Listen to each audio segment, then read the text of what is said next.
This is the land where light is crushed, a land where heroes fall. When the mists come for you, will you stray from your path? Will you kindle the embers of hope, or be lost to the darkness? As you stare into the void stares back and reaches out to clutch you. Your nightmares come to life and stalk your every step. Morality is as gray as the mists that always seem to surround you. Will your better sides prevail? Will you seek to aid the people of Barovia? Or will you succumb to the shadow that rules this land? After all, no one leaves Ravenloft entirely intact.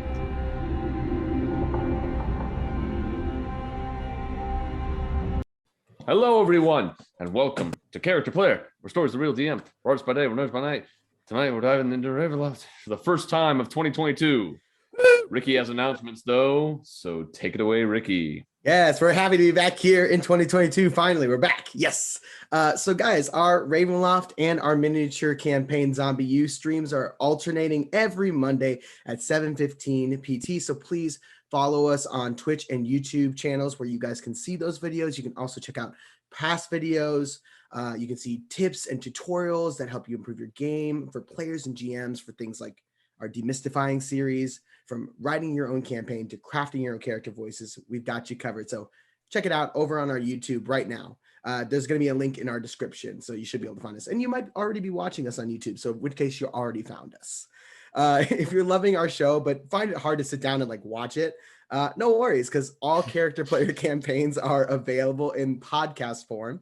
You can stay up to date with our story the morning following the night it airs. So it airs on Monday. You can listen to it on podcast Tuesday morning, or you can catch up with all of our past episodes, except that episode 17, which fell into some kind of interdimensional void somewhere. We don't know where it is. Maybe it's in Barovia. We don't know. But you can listen to all of our episodes, both character player, both Ravenloft and Zombie U, on our podcast. You can do that at Spotify. So just go ahead and search for Character Player to find us on Spotify. And also, if you dig our vibe and us as people, you can follow us on our various social medias where we post tips, tricks, and skits, all for your entertainment. You can find us on TikTok, Instagram, and Facebook at Character Player, and on Twitter at Character Play. Now, we would love to give some shout outs to all the other amazing content creators out there that help make our content even better. We have a couple of amazing sound engineers and musicians that lend their talents to our show for free. So a big shout out to Syrinscape, SwordCoastSoundscapes, Michael Gelfi, and David Kaiser Music. Thank you all so much for lending your talents to our show and making our stuff even better. So thank you so much. Also, a big thank you to two of our graphic designers and artists, Mr. Justin Powell and Mark Kopitzke. Thank you guys for working hard to create a bunch of our graphics and overlays and a bunch of the art that we use here at Character Player. So thank you both so much. You guys can find links to all of these creators in the description of our show. So please go ahead and look in the description. If you like any of the music or any of the art that you see, you can find them in the description below. Reach out to them. They're amazing and talented, and they deserve all the traffic to their pages. And last but certainly not least, we want to say a big thank you to Hero Forge. It's 2022, and I want to tell you all about how you can start your year off right. Perhaps some of your friends or family are out there and have expressed interest in trying out some RPGs this year. Maybe you even got them into playing over the holidays. And if that's the case, then Hero Forge has got your back. With Hero Forge's custom character builder, you and your friends and family can design their first characters using the hundreds, if not thousands, of customizable options Hero Forge has to offer, from a variety of different races, outfits, weapons, and gear, adjustable posing and coloring. And then once you've completed that perfect image of your first character, they can order it. So Hero Forge minis come in plastic, premium plastic, colored plastic, bronze material. Plus they already have, if you're a person that you're buying this for already has a preferred 3D printing supplier, they can actually buy the STL download and print it at home or wherever they get their 3D printer needs fulfilled. You can even get the virtual rights to your character, the virtual 3D model that you can then use in online tabletop simulators if you're still playing at home. So that's pretty cool. They offer a lot of different ways to get your character if you don't want to get it in physical form. You can also purchase a set of dice from Hero Forge now, ranging from styles from opaque to translucent, metal to any variety of colors. So your first timer can play their first session with all the equipment they need like a pro. So get your friend or family started with their role-playing ventures with a gift card now with values of $10, $25, $50, or $100. And that can be found at heroforge.com. Thank you, Hero Forge. We appreciate it. I think we're ready to get started. Oh, extensive. It's been a while. Hero Forge, pay us now. All right. Yeah, I wrote a lot. Let us dive back in Icky. to the mists of Ravenloft. Woo.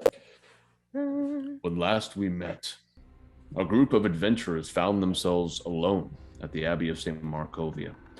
Rita had been kidnapped by the Abbott, and the adventurers began looking for clues to determine what had happened during a battle they couldn't remember.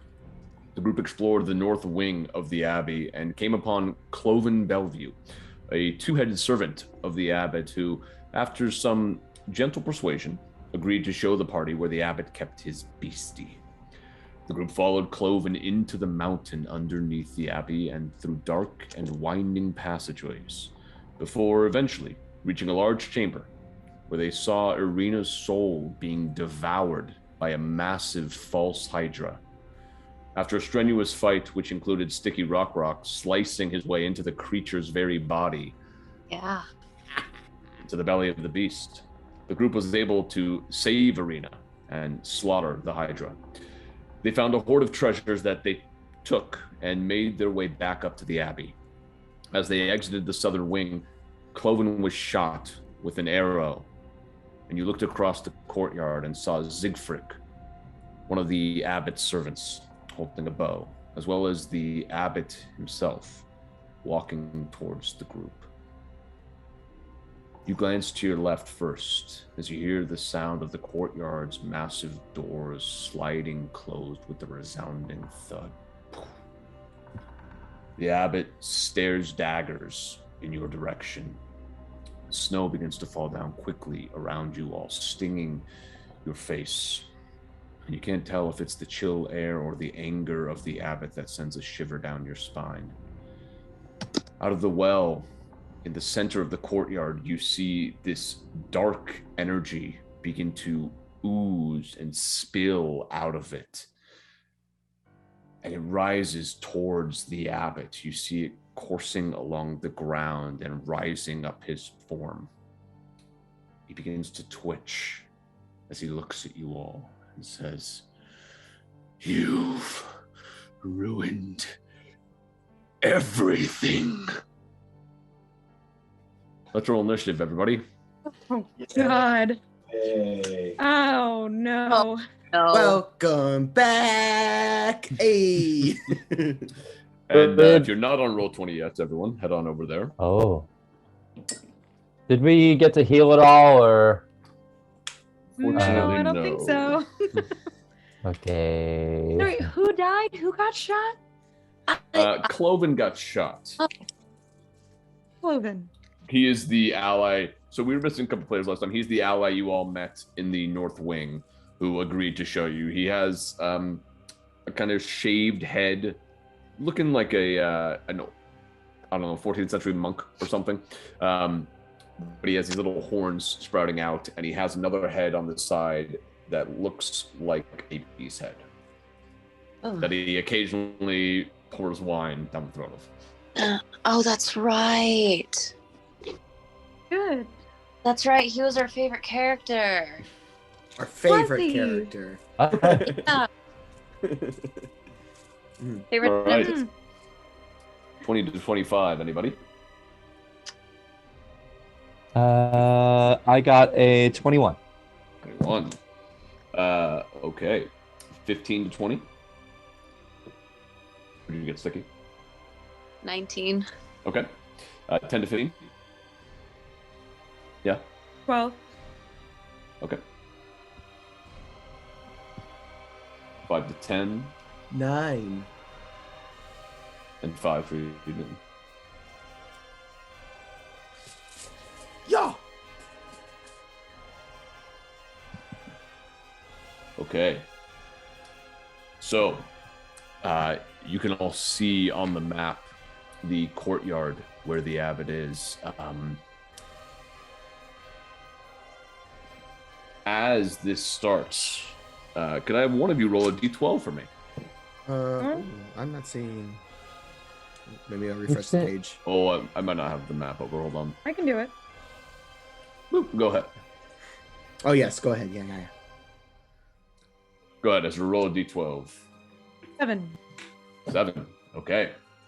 As you stare at the Abbott, you hear the bones in his body begin to break and crack as his body shifts in unnatural ways. And you see as the Abbott's eyes begin to drip tears of blood and fall out of their sockets. Oh. You see that it continues to flow as the body transforms and a wing juts out to the upper right-hand side out of his shoulder, then another one, and another one down below, and another one down below. And you watch as his feet turn to hooves, and you see growing out of the side of his body the face of a lion. And out of the other side, you see growing the face and head of a bull. And with that, it's over to Aerith. Oh, I still don't see Why? it. His body is shitting in abnormal ways. I don't know what to do at this point, so I'm just gonna shoot There it it with my is. crossbow. Guys! Ooh, not good. It's gonna be a 13. 13 misses, unfortunately. So it starts to rise off of the ground, and you fire your bolt towards it. It shoots towards him, and it just passes right between the bull head and his actual head to the side. As you All see right. this black energy still oozing into its form. And I'll turn to Stiki and be like, I know what to do. You know what to do?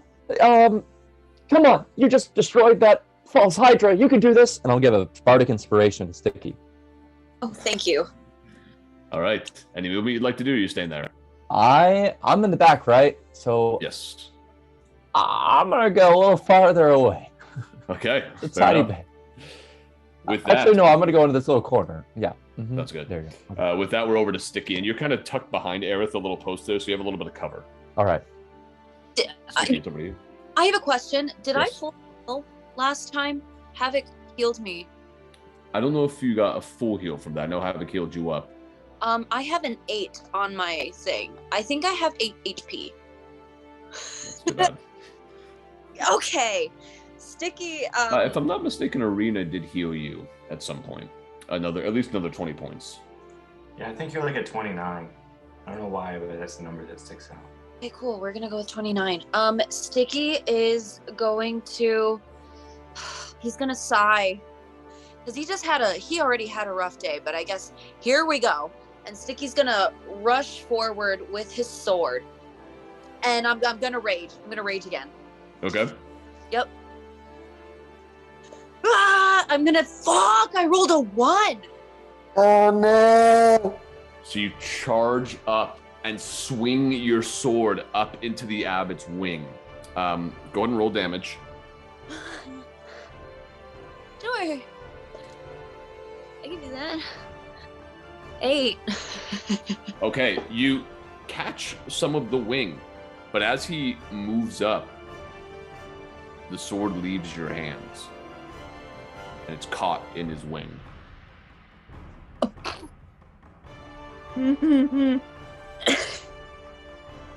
What are you doing, Sticky?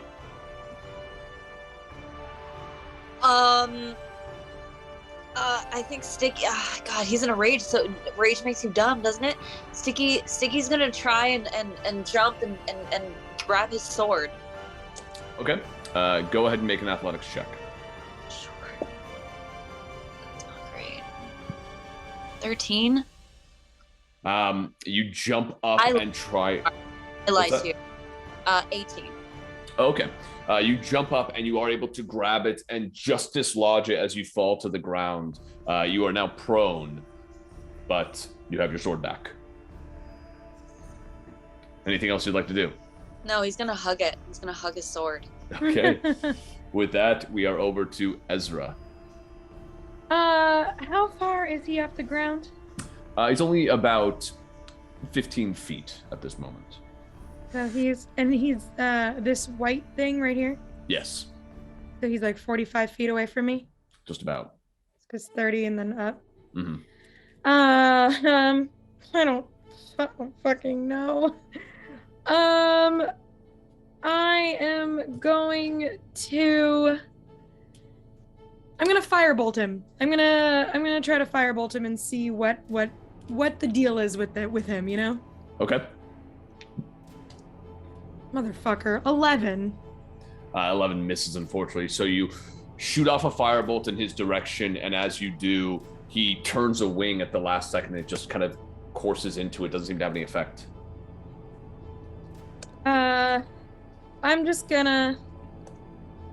gonna back up to this corner back here just to kind of put some distance. Okay.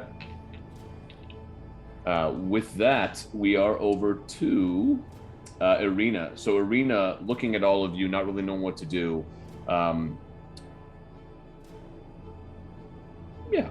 is going to go ahead and throw a guiding bolt at him.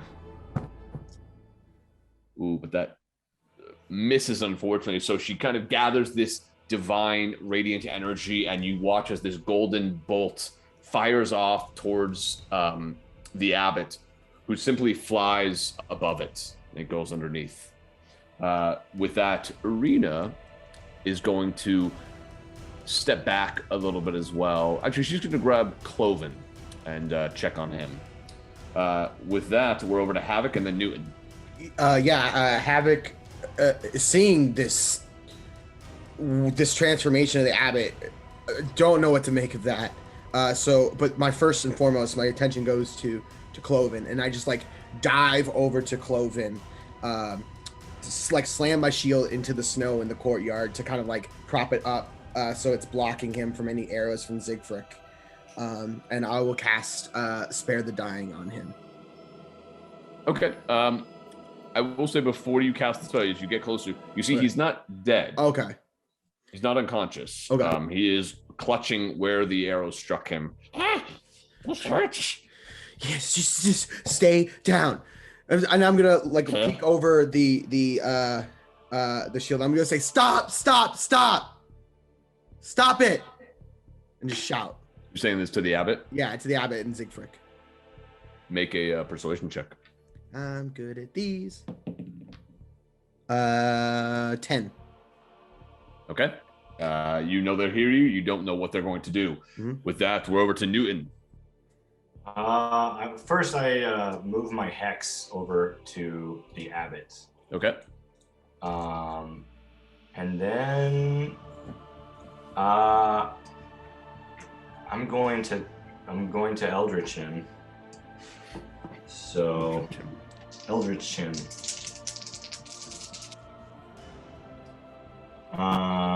13. 13 misses, unfortunately. Okay. So your first blast, similar to Ezra's firebolt, you watch as he kind of brings the wing up almost as a shield to deflect it. Okay, and I'm gonna back up. Okay. Don't you fire off 2 Eldritch blasts at the I level? do. You're right. You're right. I'm sorry. Thank you. Pop. 23 did. 23 does hit. So it's going to do 12 points of damage. Okay. This second blast fires right into his chest underneath his head, and you see he's kind of screaming out as his eyes are still bleeding, and you watch as one of his eyeballs pop out of his head and falls to the ground, right by you, Stiki, and then another one. And you watch as another one, and another one. Anything else you want to do, Newton?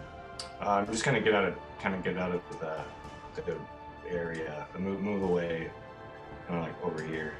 Okay. Okay, With that, we're over to Siegfried. So Siegfried looks up to his master for a moment, and then back at you all, and he's going to go ahead and fire a crossbow bolt over towards you, Havok.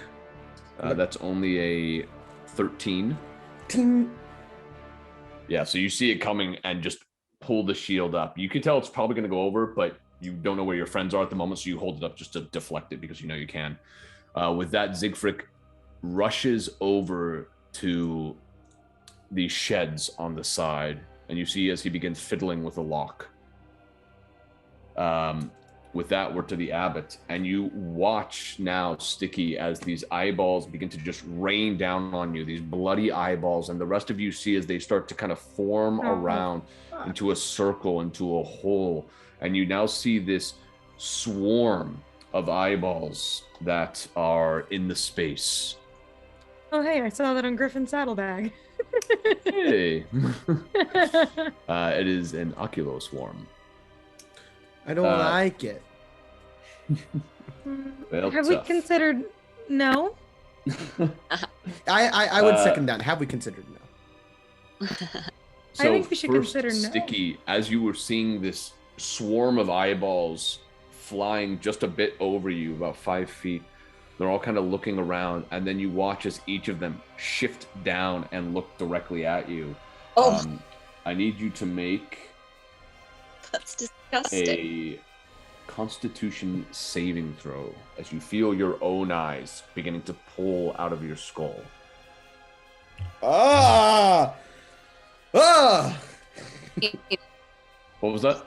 18. Okay. You feel them start to pull, and you clamp your hands up over your eyes, and you resist the effects of it. So you are okay. The Abbott, meanwhile, you watch as he pulls out a mace, and he just...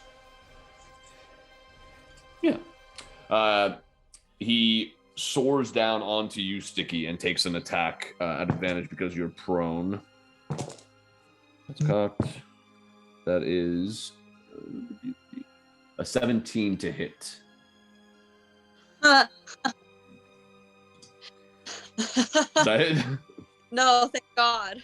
Okay, so as you kind of hold your eyes in place, you just start to peek over as you feel them not being pulled out of your head anymore. And at the last minute, you see this mace coming for your head, and you roll out of the way to the side, and you hear it crack the stone beneath your feet.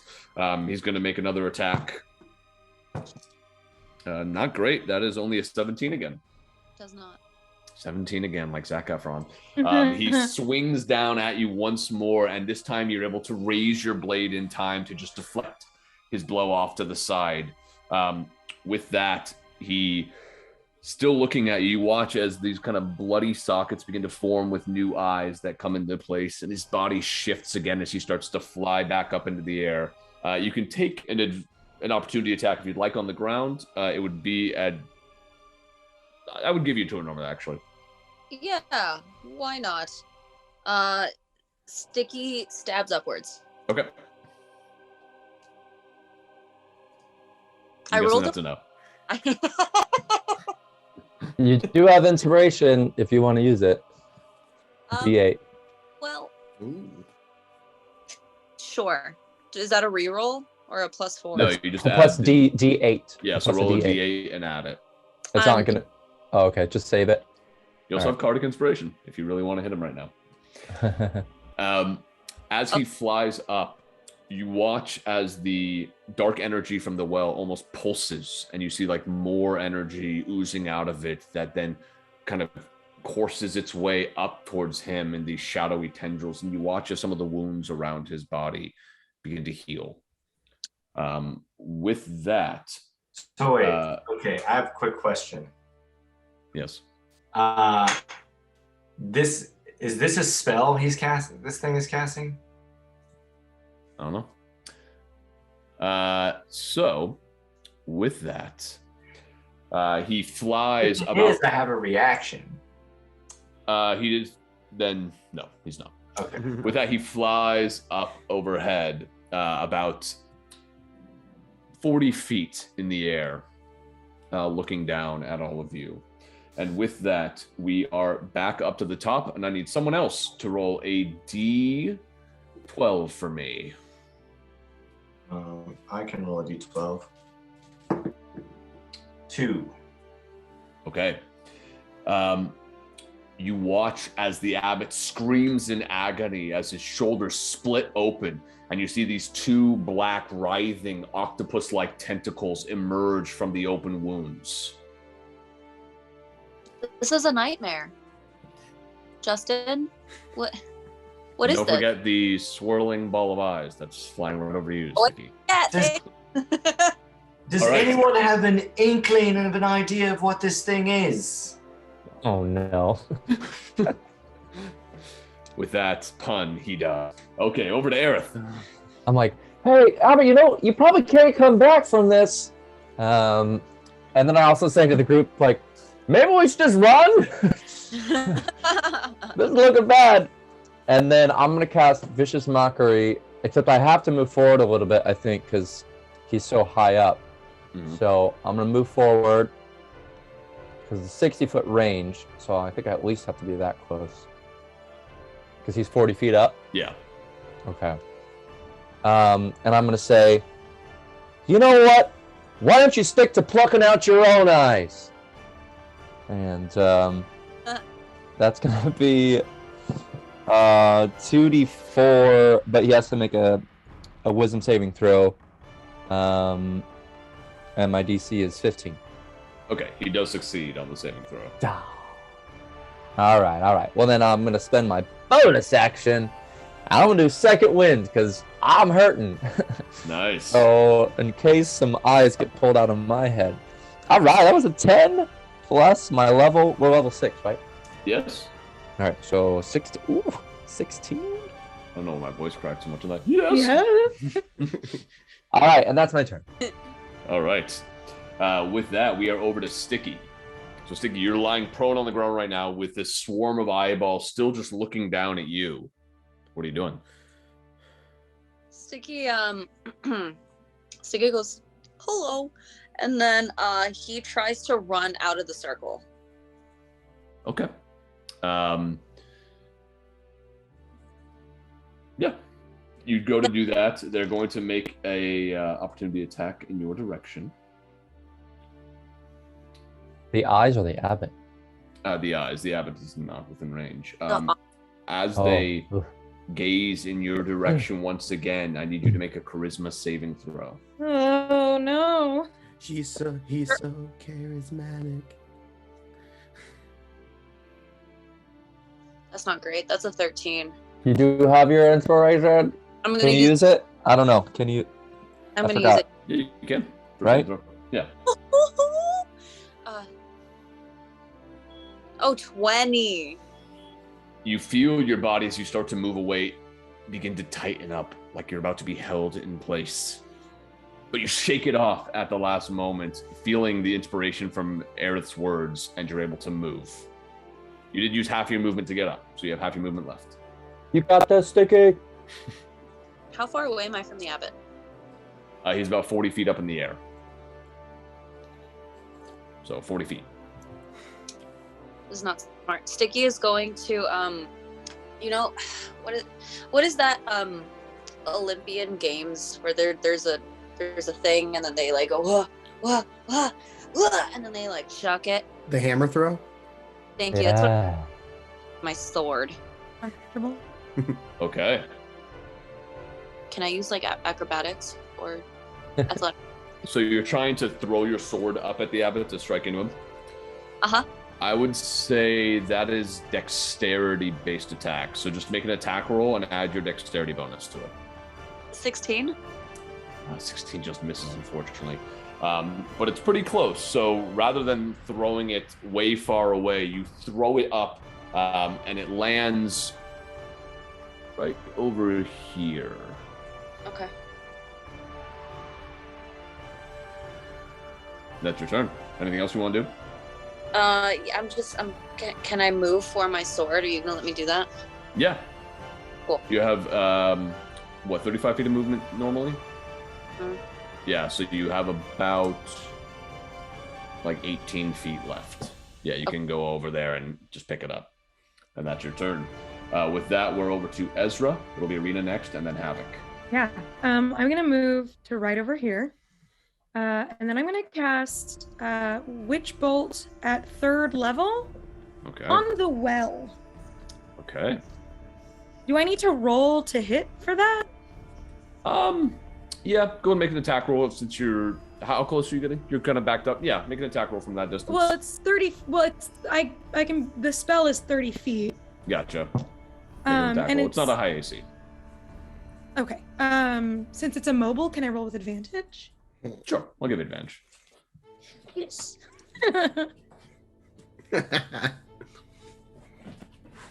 Again. Thank you. 23 to hit. Just misses. No, that definitely hits. Okay. Well, It's gonna get 28 lightning damage. Okay. So you strike into the well, and you watch as some of the stone begins to crumble, and this black energy that's oozing out of it diminishes to some extent. It's not pouring out the same way. It seems like it's blocked a bit by some of the damage you did. There is still some seeping out, but you definitely did some damage. Yeah, and then I'm just gonna kind of tuck into this corner here. Can I do that? Yeah, I'm just gonna kind of tuck, but but keeping you're my like eye on keeping the... your energy still going from the witch bolt. Correct. Gotcha. That's With that, we're over to Arena, who, looking up towards the Abbott, just turns to you really quick, Abbott, and says, "Gonna try it again," and casts another guiding bolt in his direction and rolls a natural 1. She hit me and I die. She's still, shaken from nearly losing her soul. That's fair. So the guiding bolt just shoots almost directly up, and the Abbott quickly ducks down underneath. The aim was just terrible there. With that, it's over to you, Havok, and then Newton.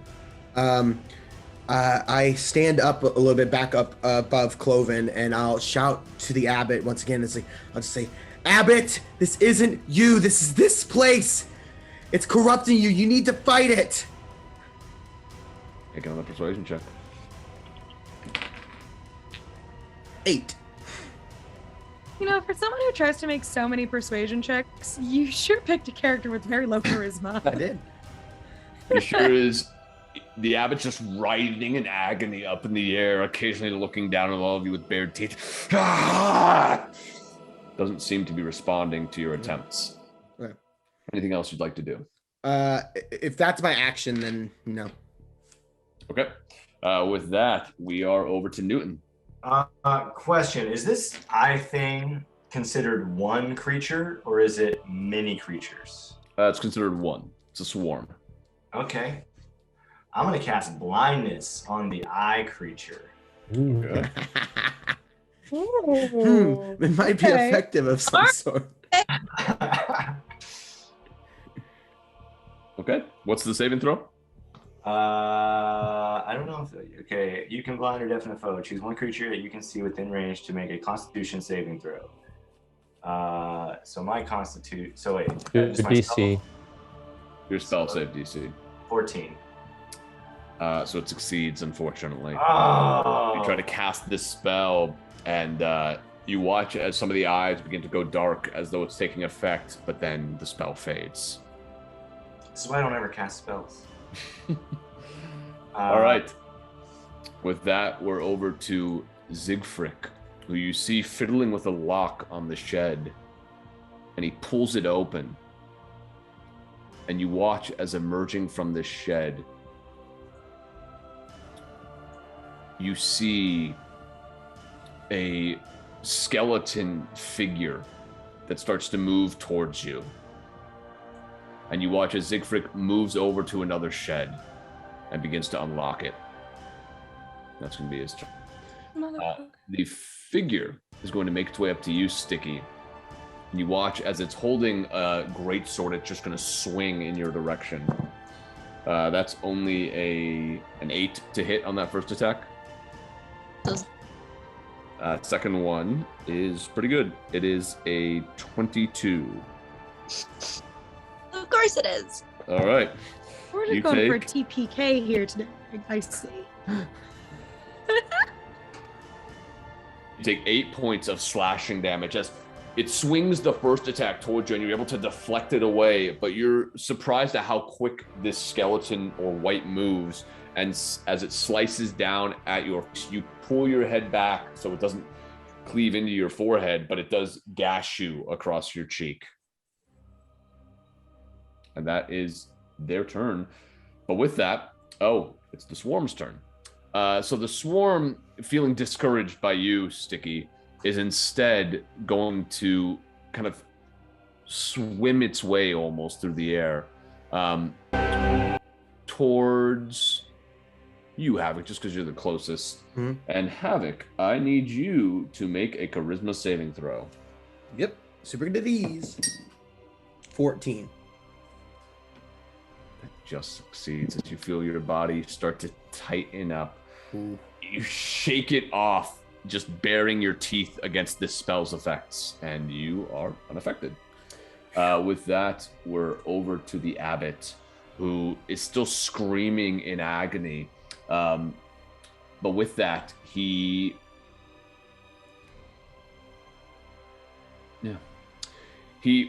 sees that the well has been attacked, and following the witch bolt energy, he flies over to you, Ezra. And he soars down, and you watch as one of these like octopus tentacles slaps down in your direction. That is not too shabby. That is a 22. Yes, that fucking hits. All right. You take 8 points of bludgeoning damage as this thing slams you into the wall, but then begins to wrap around your side. You are now grappled and restrained, and go and make a Constitution check on your spell. What do I have to beat? It's like half of my damage or something? I believe Or like- so, yeah. I could be wrong on that. It's 10 or half your damage. Hmm.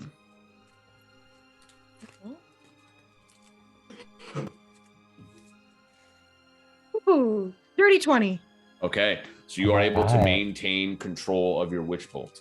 The Abbot went ahead and used about 40 feet of his 90 feet flight speed, and so he's going to use the rest to fly you directly up 50 feet. Oh, Can I try to stop it in any way or no? You're currently restrained at the moment. This is all happening on his turn. So as you fly up, he pulls you close to his face and just says, "You are first." And he drops you as you fall 50 feet. And you guys see... Can I Misty Step as a reaction? I don't think... Misty Step? Misty Step is It's a a- reaction. I think it's a bonus Not- action. It's not a reaction at all, Oh, for sure. yeah. Gotcha. You start to fall, and we will resolve that in a moment as you are falling on this round. With that, we are back up to the top of initiative, and I need someone else to roll a d12 for me. What kind of creature is going to come out next? These chicks don't even know the name of my band. D12. I'll do it. Oh, you got it? Okay. Yeah, I rolled a 6. Okay. As that happens, you see the Abbott's head begins to split in half. You see one half begins to reform itself back into the face you know, whereas the other begins to form into the face of a dragon. Great. With that, we are over to Aerith. All right. Seeing my brother fall, I'm gonna sort of like take a step forward and then reach out towards the Abbot and sort of like, am I able to add my inspiration card, like use it to subtract from someone's saving throw or anything like that, or is it only mine? To No. Okay. I'm still Man, gonna try this. That'd be OP. So I'm out of second level spells, so I'm using one of my third level spells to cast Crown of Madness. Okay. And that's going to be a DC 15 Wisdom saving throw. That is a failure. I will say, as this is happening, Ezra plummets to the ground, and Ezra, you land hard, taking 19 points of bludgeoning damage. Oh. I'm out. You see that Ezra is unconscious. All right, so Aerith, your Crown of Madness does work. Yeah, so like holding out, you can see this glowing orange crown with sparks sort of coming off of it, hovering above the abbot's head, and I'm gonna direct it on its turn to attack the well. Okay. With that, we are over to Stiki. Okay. There's a skeleton right Oh wait, can I move? Yeah. Okay, I'm going to back up over here. Okay. Thank you. All right, Stiki, what are you doing? So there's a skeleton attacking me currently. Yes. And you see Zigfrick out of the corner of your eye starting to unlock another shed. Cool. Sword battle! Stiki is going to fucking fight, man. All right. I'm going to swing my greatsword with strength because that wasn't great. Oh god damn it. Okay, 17. 17 does hit. Roll damage.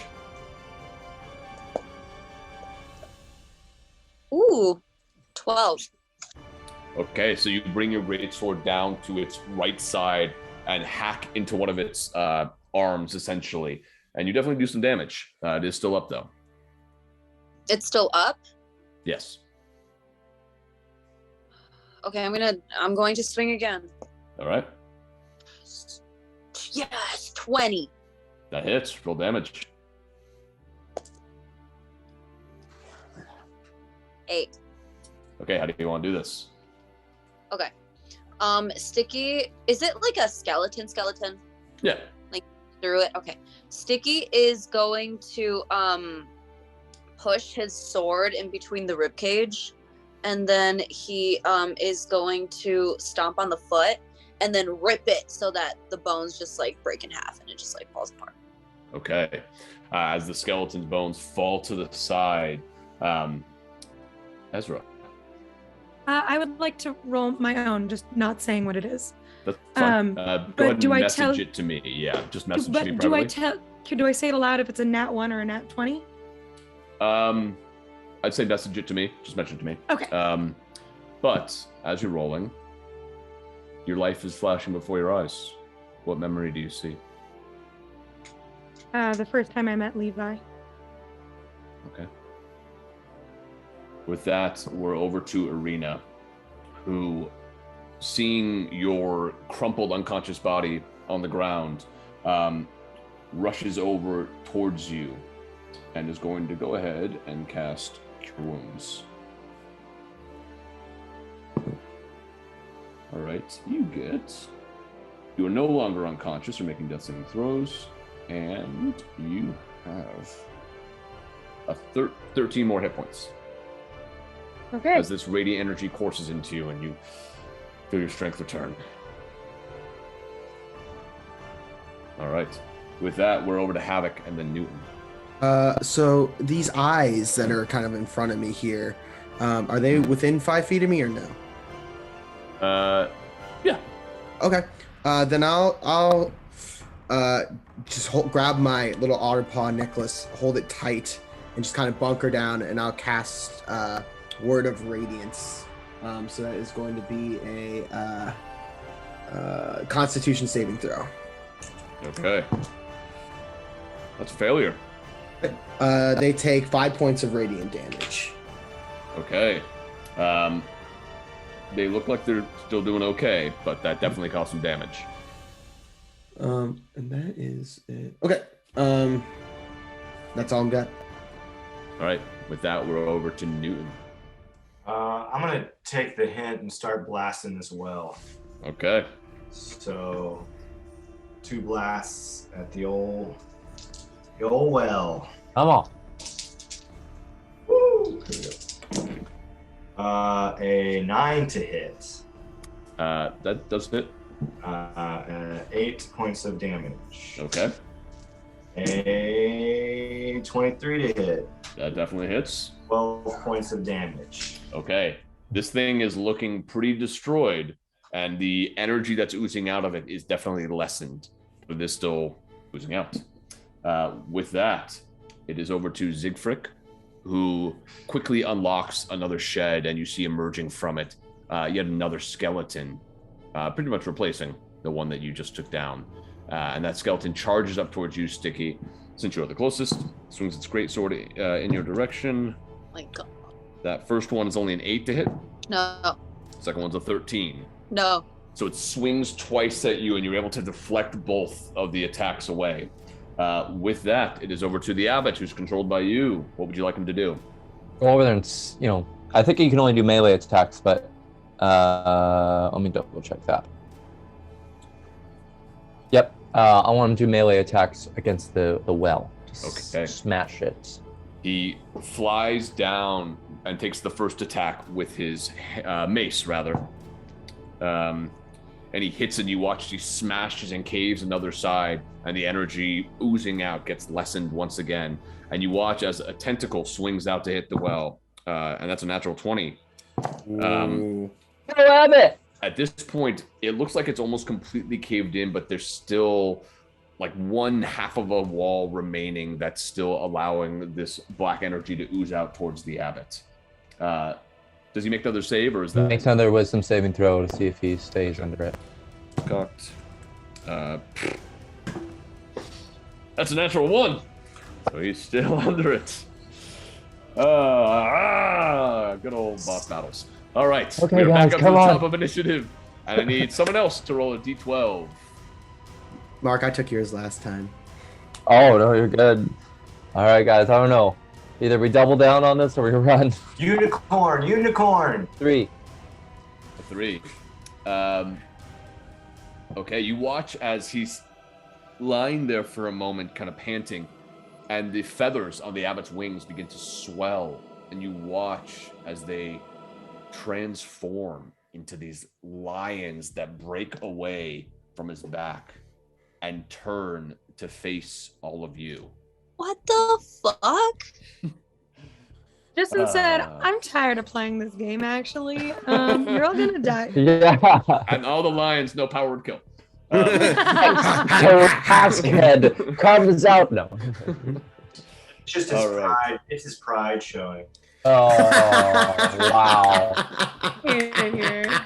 Newton takes 4 points of psychic damage. I think we all do. That was a really good pun. But with that, we're over to Aerith. I liked it. Aerith, it's over to you. Oh, okay. So I have to use my action to have it still have control over the subject. So that's my action. I'm going to use my bonus action. Oh wait, I can't. Can I inspire someone else or? Or you out of I think inspiration? because Stiki already used the inspiration, so you should be able to. Yeah, I think I can have multiple. Anyway, yeah. So I'm gonna inspire my brother. Be like, I'm glad you're okay. What was that? I said Ezek's not here. You know what I mean. I'm glad you're okay. Come on, we got to get out of this thing. And so you get a D8 inspiration. Okay. All right. With that, we're over to Stiki. I'm fighting this fucking skeleton. Stiki is going to swing his fucking sword. Okay. Roll hit. I rolled an 18. 18 definitely hits. Roll damage. 9. 9 points of damage. Yeah, you slash into this one. One of its arms can actually lop it off of the body. It doesn't look like it hurt it necessarily, but it definitely did some damage. You know that childish laugh that you used to do when something stupid happened to somebody you didn't like? Like, ha! That's what Stiki does. Okay. Wait, do those lions, they're not a part of the Abbott anymore? No. Are those lions? Yeah. They're just around? Yeah. Oh. That changes things. Lying around. Hey. We're all gonna die tonight. All right. Anything else you want to do, Stiki? You have another attack if you like. Stiki is... I think Stiki wants to play baseball. He's going, but with his sword. So he's going to try and hit the skull. Okay. 22. That definitely hits. Roll damage. That's the gig. 9. What was the first strike again? 9. Okay. You strike into its neck, and you nearly. No. I rolled a 22. The first roll.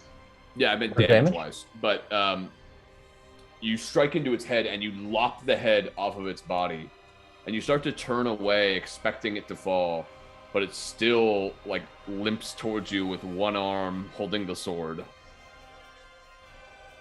Oh no. Fuck. Right. With that, we're over to Ezra. I'm gonna just firebolt the well. Okay, roll that.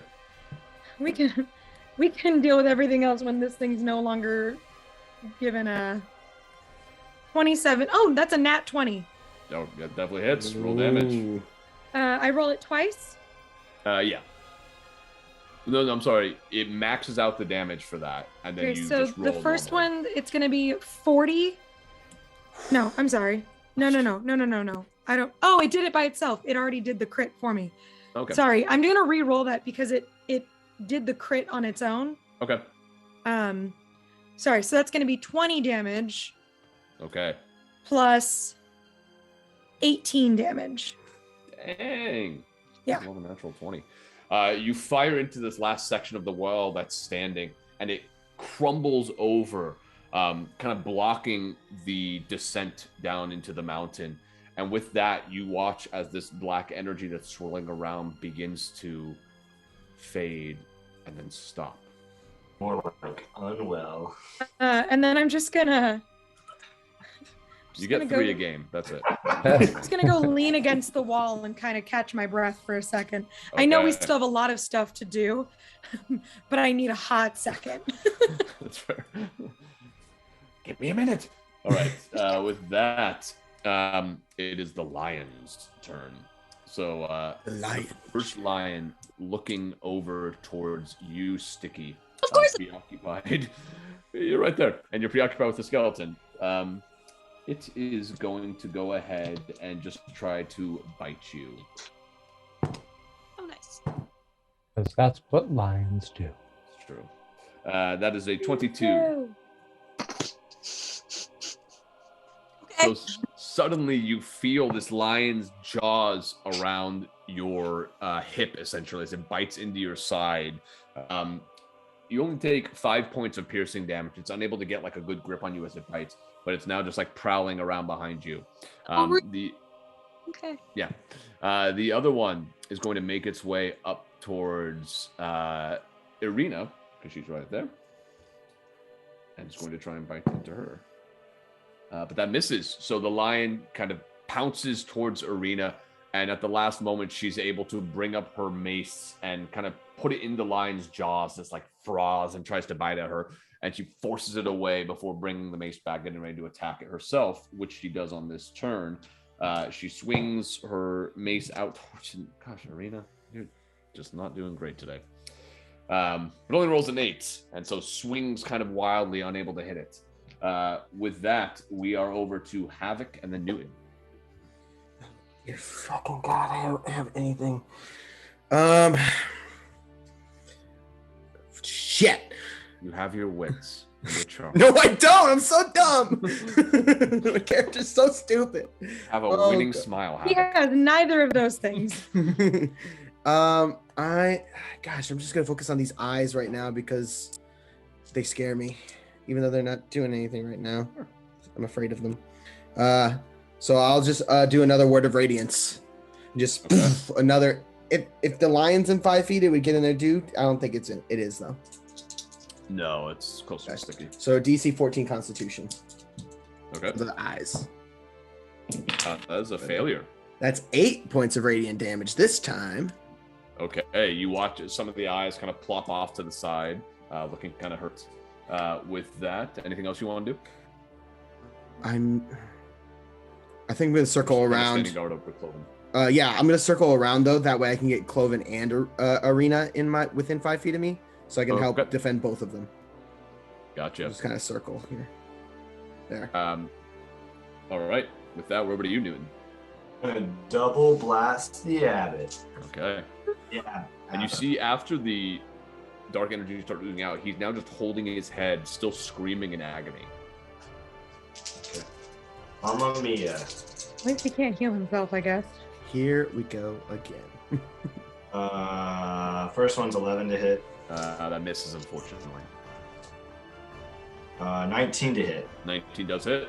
Ooh, and 14 points of damage. Okay. So you fire off these 2 blasts in rapid succession. The first one is kind of tough as the lion's in the way, having just attacked Arena, and so it goes off to the side. But as it moves back, as Arena kind of throws it away, you're able to have a clearer shot, and you hit right into the Abbott's side, and it definitely hits him, but he looks like he's just not even noticing that kind of thing right now. With that, Cloven looks up to you, Havok, and says, "Cloven helps you?" No. Oh, okay. Doesn't anything. I don't want him to die. That's fair. Siegfried is going to move to the next shed. It only takes so much. And begin to unlock it.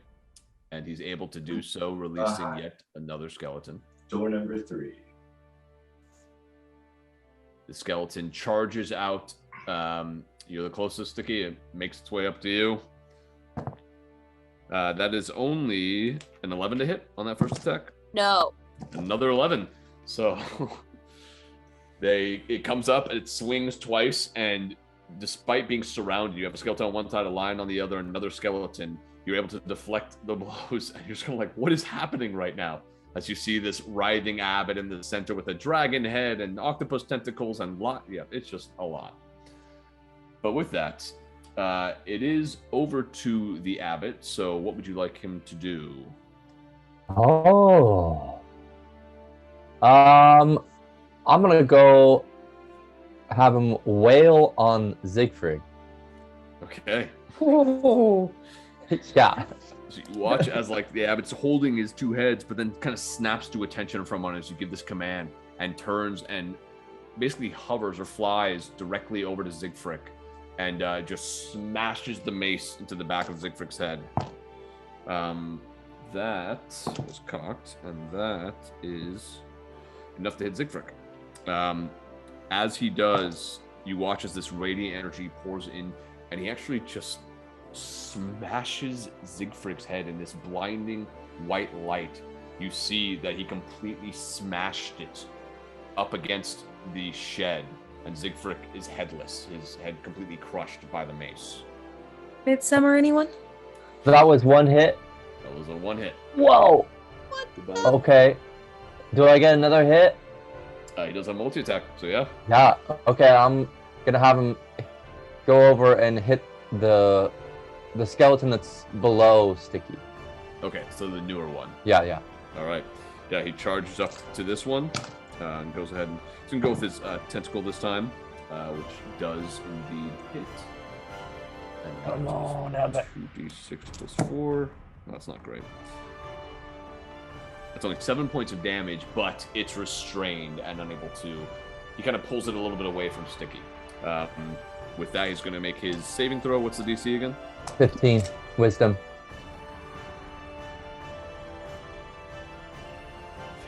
Fails. That fails. And you do see that the abbot, the dragon head that burst out, kind of starts to form its way back in. One of the wings begins to come back as the abbot begins panting more and more. And that's his turn. Come on, y'all. We're back to the top. Whoever hasn't rolled a d12 yet, go ahead and roll it. That's me. Okay.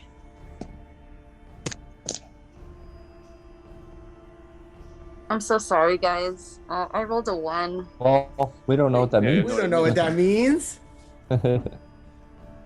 Don't be scared. You watch as the flesh on the abbot begins to boil, and these growths of mouths and eyes begin to expand rapidly all over the body before falling off to the side as you watch as these gibbering mouthers begin to form. Oh, Off of it? Yes. Okay. Okay. All right. I'm going to go ahead and just use something else to represent them for now. Question, who is after me in the initiative? After you would be Stiki, then Ezra. Okay, Stiki. I'm going to set you up for something, okay? All right. All right. These bigger ones next to the abbot, they will be the gibbering mouthers. All right. Okay. With that, over to you, Aerith. All right. So, like, I'm just imagining that during my turn, I was kind of, like, mimicking what the abbot was doing, smashing Siegfried against the wall. So I'll keep on doing that. Okay. And so I'm going to use my action to kind of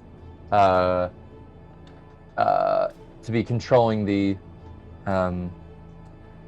abbot, probably to go after one of these lions by Stiki.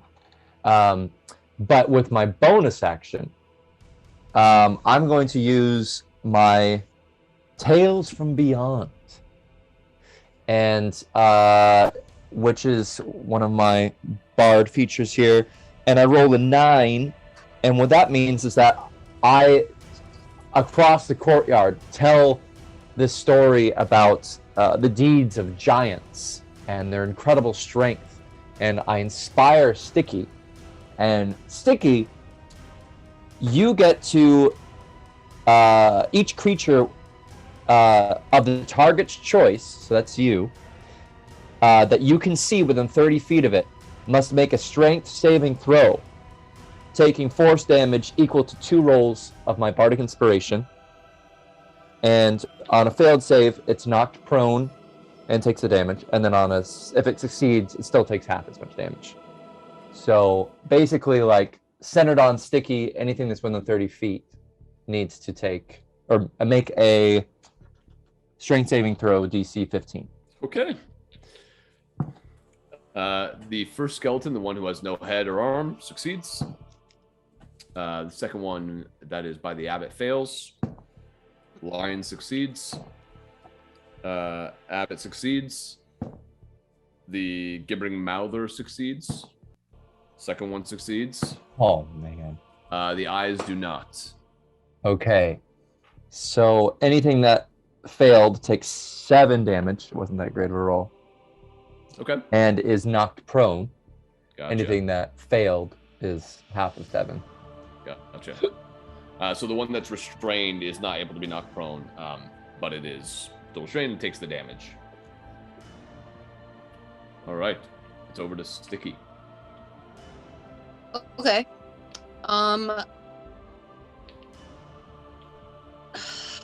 There's a thing with teeth, and there's a thing with a fucking sword right in front of me.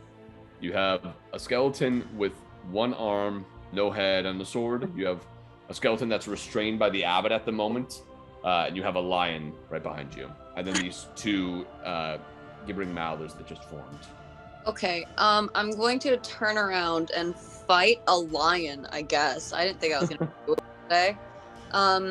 Stiki is going to prepare, and he says, "Hello, kitty, kitty, kitty," and then he's going to try and fucking slice it. Okay, roll it. Okay. 20, not natural, but 20. Definitely hits. Roll damage.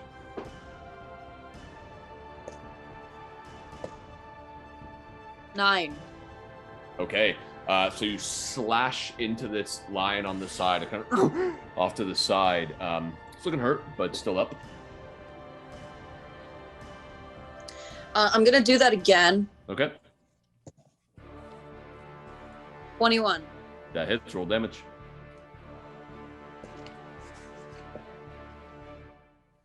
$10. Okay. So you try to strike right in the exact same place. You don't hit it perfectly in that first attack, but right below it, and it's looking very hurt after that. Anything else you'd like to do? Wait, can I use a bonus action to push the skeleton away from me? That would be on your character sheet. I don't know. Can you? No, I don't think so. All right. There'd have to be a trait or a feat of some kind that you have. Cool. All right.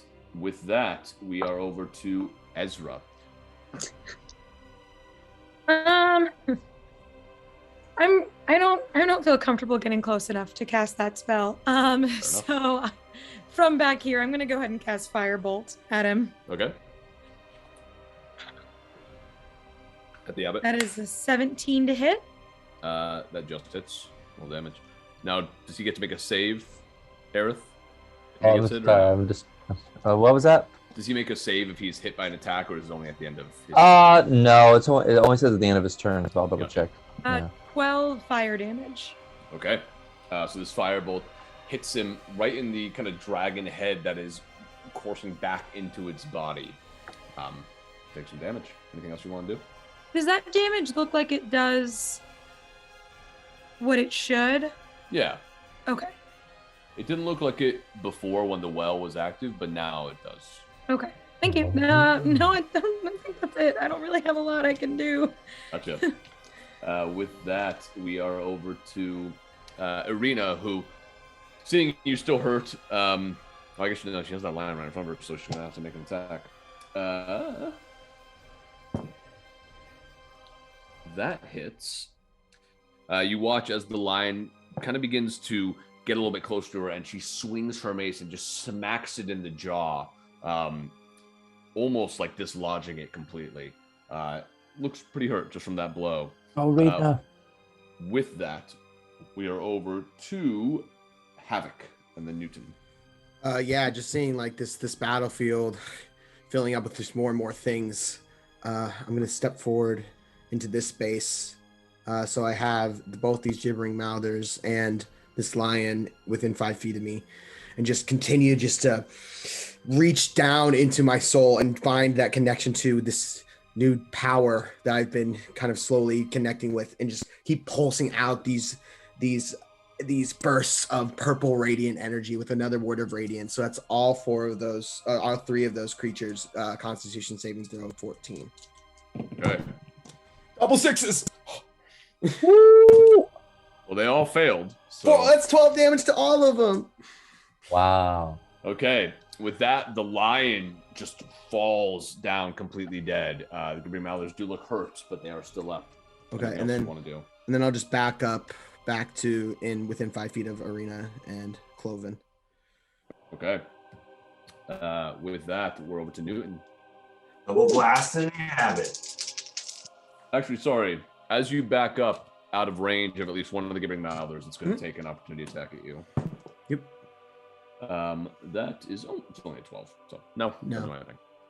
Bites out at you, and you're able to just easily hold up your shield and deflect it. Over to Newton. Double blast the Abbott. Double blast. 25 to hit. That hits. Roll damage. So 11. Okay. You blast it into one of the wings as it begins to pull back into his body as well. 23 to hit. That hits. 7 points of damage. Okay.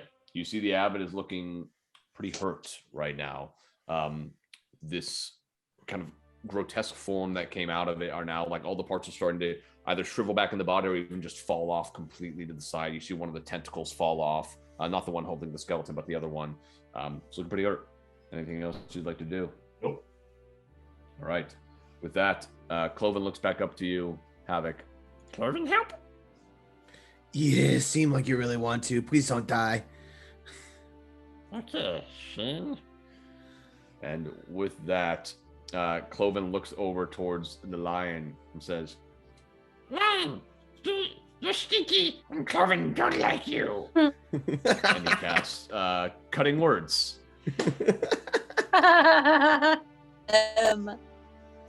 Well, I guess it's a reaction actually, so we can't cast that. Never mind. That's what it'll say on an attack. Instead, he just pulls out a crossbow and fires it off towards the lion. He does hit. Oh, Cloven. As this lion lunges towards you, Stiki, looking like it's about to take a bite out of your head, you watch as a crossbow bolt fires into its eye, and it collapses to the ground, unconscious. And from across the battlefield, you just see Cloven raise the crossbow and go, Cloven! Cloven! Cloven, thank you. Cloven! Cloven! Alright, and what do you want the abbot to do? Where does the abbots go? I am going to have the abbot crush one of these gibbering mouthers or gibbering mouthers. Okay, I'll say the one that's a little bit more south. Or... gotcha. And he is still restraining one of the skeletons. Awesome. Yeah. Smash. Okay, he's going for the Gibbering Mouther first. That definitely hits.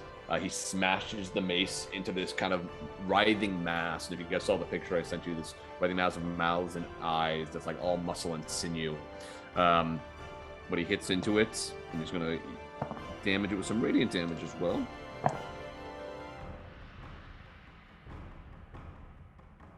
He does 15 points of damage as he literally just smashes and separates part of this Gibbering Mouther from the body. And it kind of flies off over towards you, Newton, and lands on your foot, this like disheveled mouth that just kind of like onto your feet with no teeth. No. And the second attack also hits. And Aerith's imitating what's going on. Yeah, but another 8 points as he brings it around and just smashes it down into the creature. And he's going to make his saving throw. He saves. Okay. All right. But that is his turn. He can't take any actions on that. But you see like some clarity come into his eyes that were a bit fogged over as you were controlling him. He just kind of pants and looks around the battlefield at all this mayhem that's going on around him. And with that, the Gibbering Mouther is going to kind of... It's not even going to scoot towards you, Havok. It's just going to kind of... You watch as all the mouths begin to writhe, and then they spit out this red goo in your direction. This glob that just explodes in this blinding flash of light. I need you to make a dexterity saving throw. I'm making one for Irina and for Cloven as well. 17. You're just able to get your hands up in time to avoid being blinded. But as you look back, you see that Cloven and Irina both are struggling to see. They are blinded. Okay. Then it's just going to move up to you and try to bite into you. Okay. That is a beautiful 5. The other one is going to make its way up to the other side of you, so it's flanking and try to bite into you first. Okay. That is only a 17. Nope. Sorry. So it misses. And then it's going to spit out at you as well. Make a dexterity saving throw. 19. Okay. This so is the again, dice. You like see this exact same thing, and you just know to cover your eyes, and you are not blinded. With that, we are. Oh, that's fun. Back at the top, I need everyone to make a wisdom saving throw. Oh, fuck. As you hear these gibbering mouthers just kind of speaking incoherently, and you feel something coming over you. Oh no. I'm gonna use my inspiration. Oh yeah, that's a good idea. Yay. Yes. Okay, I got a king or whatever. Right, so 10, right? Yeah. Yeah, definitely needed that. Okay. So that's a total of 19 saving throw for me. Gotcha. I'm gonna go ahead and because I got inspiration from you. Yeah, So D8. I'm gonna use my Cardic inspiration too. Okay. Sorry, I don't have a pack of cards, so I'm doing a randomizer. You're fine. What about everyone else? What are your saving throws?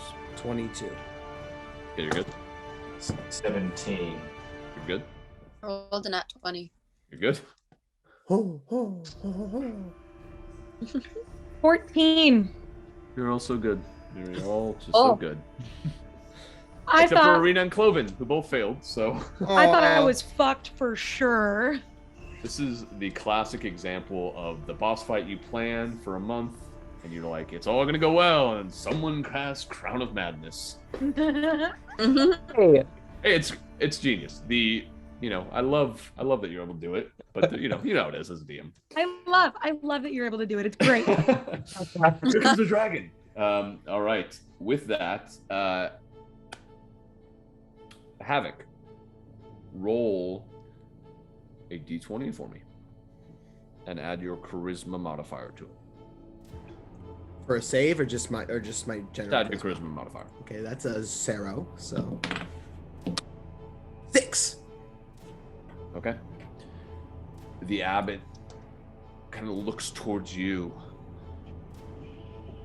And you watch as another one of the wings kind of falls off to the side. With that, Aerith, it's your turn. So I was looking at what I was gonna do for this turn, and I realized that to do what I did last time with the strength things, with the strength saving throws, that took an action, not a bonus action. So Gotcha. So you would have had to drop Crown of Madness. I would have, yeah. Okay. They all saved other than that one, so I'm just gonna give them points back, and we'll say that you just used your action to maintain your spell. Okay. Cool. So I guess I'll use my action then to do that. Okay. This turn now. Right. So that's my action. That's fair. So that's my action, and with my bonus, then I'll use my last inspiration to inspire Havok, because she looks like she is in the thick of it. Okay. And I'll say, come on, we we need you. We've almost got this. Creatures within 20 feet, yeah? For the strength thing? Yeah. That's 30 feet. 30 feet. 30 feet, gotcha. Okay. The abbot succeeded. The skeleton right next to Stiki, the one with its head already lopped off, failed. And so with that damage from last time, it falls unconscious. It just shatters into a pile of bones. The ocular swarm, fails. So it goes as prone as it can, just kind of collapsing to the ground for a moment, but it's still up. And the other skeleton fails. And then the Gibbering Mouther fails. So the Gibbering Mouther falls prone. The skeleton that is in the abbot's grip just loses those points that I just gave back. And that is it. Stiki, over to you. I'm going to attack the skeleton right next to me. Okay. I'm just gonna swing. All right. 21. That does hit. And it is restrained, so you can roll with advantage. So if you'd like to roll another d20, go for it. 10. 10 points damage. How do you want to do this? Simply. I just want to... Okay. Yeah, you just baseball strike it, and you hit it off of its head. The head flies over the 15-foot high walls and down into the valley below. It's good. You can hear the echo of a little kid that's like, ah! 100%, yeah. Anything else you want to do, Stiki? You have another attack if you'd like. The abbot's right there. Yeah, I'll go for the abbot. Okay. Roll the hit.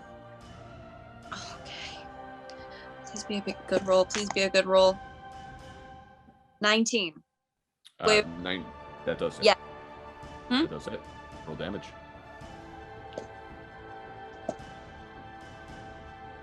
11. Okay. The abbot is looking really hurt. He actually watches you as you strike into him. And he doesn't move. What's to happen? Can I take just like a step back? Yeah. You Fair. step back away from him. Out of range or? Yeah, range. I'm a little concerned because he didn't react to me hurting him at all. Okay. Yeah, you step back out of range. With that, it's over to Ezra. I imagine there's too much happening. I don't see that. If I had to make a guess. Yeah, the vision is blocked by a lot of different things. So in that case, I'm just gonna 5, 10, go here, kind of get an oh no, I'm gonna go here. Hold on, 5, 10. I'm gonna do a firebolt over at the Abbott. Okay. It's a 9. That misses, unfortunately. So you moved a bit, there's still just so much action going on in this spot. It's tough to get a clear shot. And as you go to cast the spell and release it, at the last moment, you watch as one of the Gibbering Mountains like lunges towards Havok. So you try to adjust in time, but it causes the spell to go off. That's fair. And then I'm just gonna move out of the way. So 20, 25, 30. Gotcha. All right, with that, it's over to Irina, who is blinded at the moment. Oh, and was affected by the Gibbering Mother. So let's see what Irina does. Okay. On an even, Irina is going to swing out towards you, Havok. On an odd, it'll be towards one of the Gibbering Mouthers. It's one towards the Gibbering Mouther. And at disadvantage, she still hits. Irina, there you That's go. my girl. Hey, come on, girl. So for a moment, you just see a blind Irina swinging in your direction, Havok, and at the last second you duck, and she just hits right into the Gibbering Mouther, dealing it 8 points of damage. Yeah, that's what Irina does. And with that, we're over to Havok and then Newton. I'm looking right at the Abbot. I saw him look at me, and I saw Stiki attack him, and he just kind of let it. I'm gonna. Did you see the Stiki thing? Well, I was looking right at. Mouthers by you. It's just your call. I'm just asking. Well, I think I've been very much trying to pay attention to the Abbot the whole time. That's been a lot of my focus. Fair enough. So I'm gonna walk through these two Gibbering Mouthers. All right, so they're gonna try to attack you. Finally, that is a 21 to hit. 21 hits. Okay. You're a medium creature, yeah? Yeah. Okay, I need you to make a strength saving throw.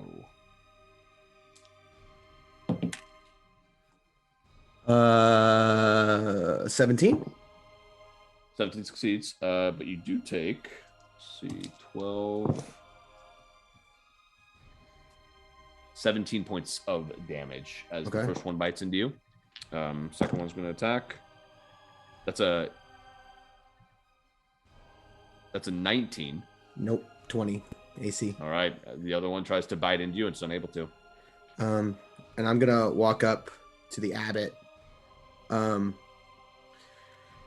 gonna say, I'm gonna try to help you, and I'm gonna use my last spell slot to hug him and cast protection from good and evil.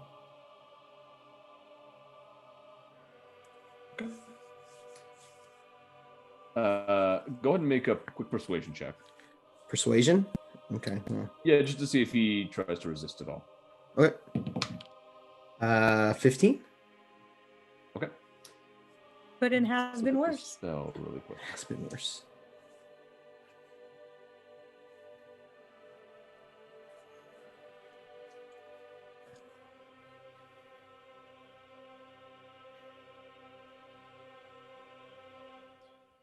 You hug on to the Abbot, and this purple energy begins to ooze out from you. This kind of light that you've all grown accustomed to seeing from Havok.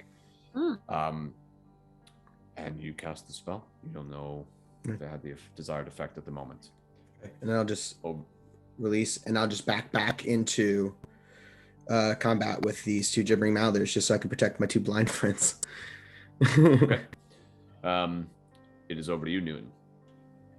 I mean, I don't know what just happened. I'm going to double blast the Abbott. I'd say you all saw this purple energy shoot up into the sky. It was almost like a sky beam, Marvel movie. Yeah, like this purple energy. It just kind of flared through all the courtyard. But still, totally your call. I'm going to double blast the Abbott. Perfect. 24 to hit. That hits. Roll damage. 7 points of damage. Okay. 18 to hit. That just hits. 6 points of damage. Okay, he's looking incredibly hurt. As he collapses to his knees, the wings that were formed have either fallen off or now come back and formed back into his body. The separate head, the hooves back into feet. He looks like the Abbott you met, albeit one with torn clothing. His hands are on the ground. And he smashes them into the ground, and in a blinding flash of radiant light, you blink for a moment, and you watch as the gibbering mouthers in front of you fade. The swarm, the Oculus swarm, fades. And the Abbot collapses to the ground. And that's where we're going to take a break. We will be back in a little bit to see what happens. Oh dear. Next.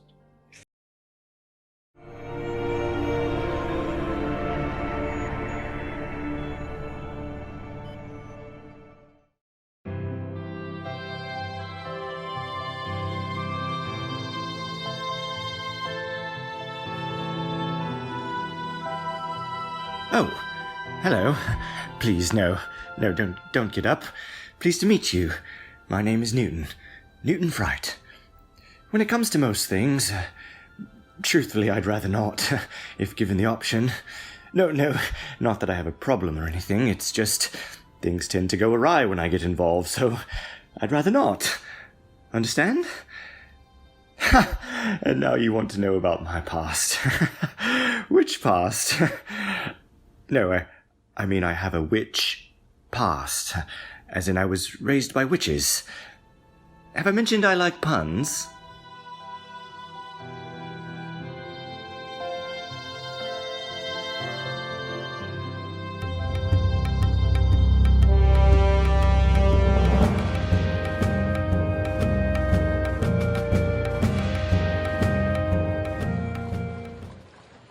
Yeah, I see you staring, and I know what you're thinking. Like I'm some savage beast. I guess there's some truth to that. I mean, I grew up like most nodes do, in a marauding pack raiding the weak to survive. And I was a handful. I mean, I caused so much trouble, the pack gave me the name Havok. And that was going to be my life. Until I found a new path with the Guardian Light. I still feel all those primal urges the way I did before, but now there are these new desires. The desire to protect. So keep staring if you want. I just may have your back one day. And maybe you'll see me in a new light. A Guardian Light.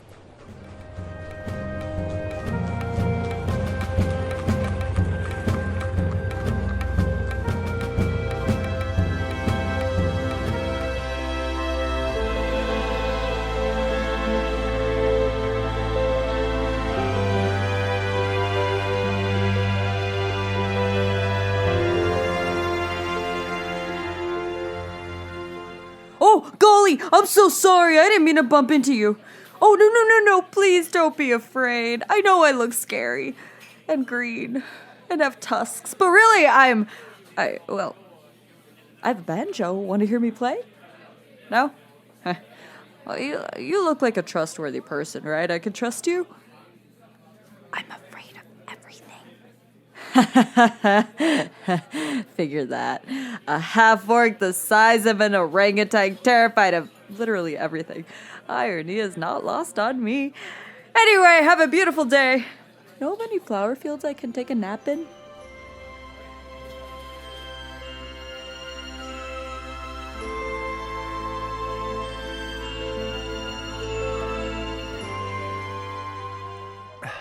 Thanks for the drink, stranger. Where'd I learn how to play like that? My muses rent their abilities for the night. Their price is undivided attention and rivers of ale. Where am I from? I'm from the echoes of Yukon with the broken voice, the wandering melodies of Jack's Polaricide, the breath between Herod McQueen's finishing note and thunderous applause. The pull at your belt from a too heavy money pouch. Mine's not tugging too hard at the moment, but please, ask me more personal, probing questions. Will I come to your party? Yes, I've heard of your carousing. Did I hear right that you woke up drunk with... Oh, it's happened before? Oh, I'm sure the priest didn't mind at all. But let me ask you this. Do you know the name Aerith Gaad? Never heard of him? Good. Well, I will come play for you and your rich friends. It would be your pleasure, I'm sure.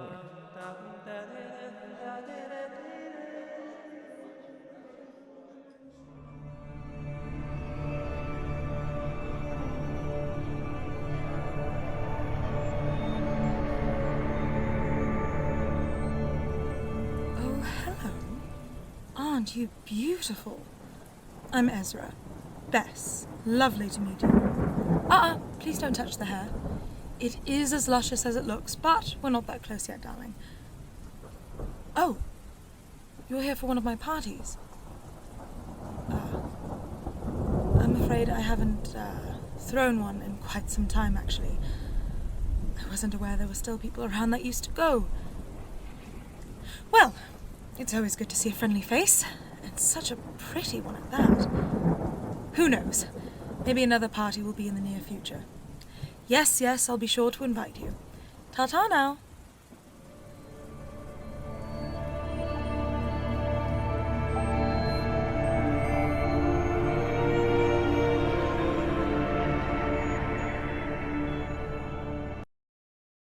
And welcome back. So, after the wild chaos that was taking place in this courtyard for a moment, the stillness is only interrupted by the sound of snow that is falling pretty hard as the Abbott has collapsed onto the ground. The rest of you kind of holding whatever wounds you have, but just seeing the figure of the Abbott now back to the form that you met him as, that he started as, collapsed on the ground, unconscious. I'll, with my crossbow still out and my shield, I'm gonna make my way towards the Abbot and just kind of stand over him and take a closer look to see if there's anything more that's popping out of weird places, and Whoa. just a closer look just to make sure that he's not going to turn into something else. With his tattered clothing, very much like the Hulk style, where he kind of burst out of a lot of them. You can see most of his body now, though he's not completely naked. You can see a lot of skin, and you don't see any writhing or movements that are occurring like you saw before. Okay. Cloven did it!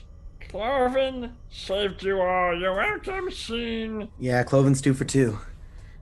And I'm gonna walk up to the Abbot as well, slowly, and kneel down next to him. And I mean, if you guys will let me, kind of do like a quick medicine check on him, see if he's still alive or what the extent of his wounds are.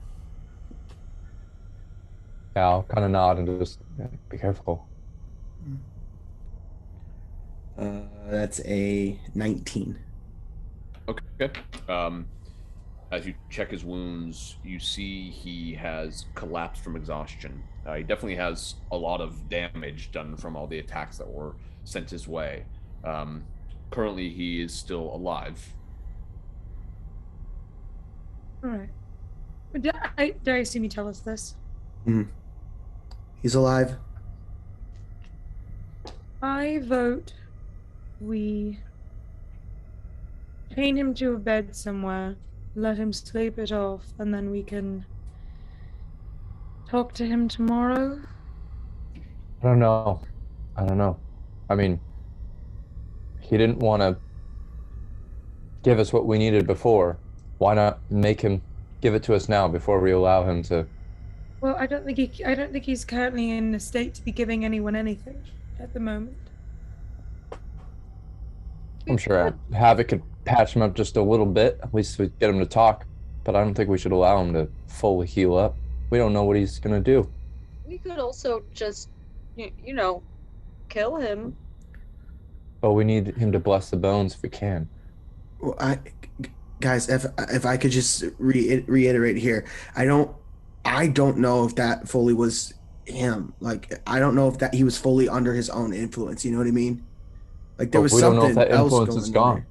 on. No, I agree. I do agree with that. I don't think we should just like, you know. I think our first order of operations is binding him somehow. So even if he was of his own free will, he can't free will it again. You do see from his wounds, they're still bleeding. Some of them. I'm out of spells. I can't heal him. Well, I mean, can't we do a medicine check to perhaps stabilize him or something, or? You do that, or if anyone has spared the dying. Oh, I thought he was conscious. I'm sorry. I can spare the dying him. Yeah. Okay. Let's just stabilize him at least. Yeah. And I've got some rope, so I'm gonna bind his hands behind his back. I can sit on him. But just like, well maybe we gotta remember that he was able to make us forget stuff, like a whole battle that happened. So we gotta watch this guy. Yeah, I don't think that was him. I think that was the other thing. That's what the book said. We forgot a lot more than just that battle. We should get him. We should get him out of the snow, though. I think that's important. I would also like to get us out of the snow. So. All right. Well, they kind of hog tie him.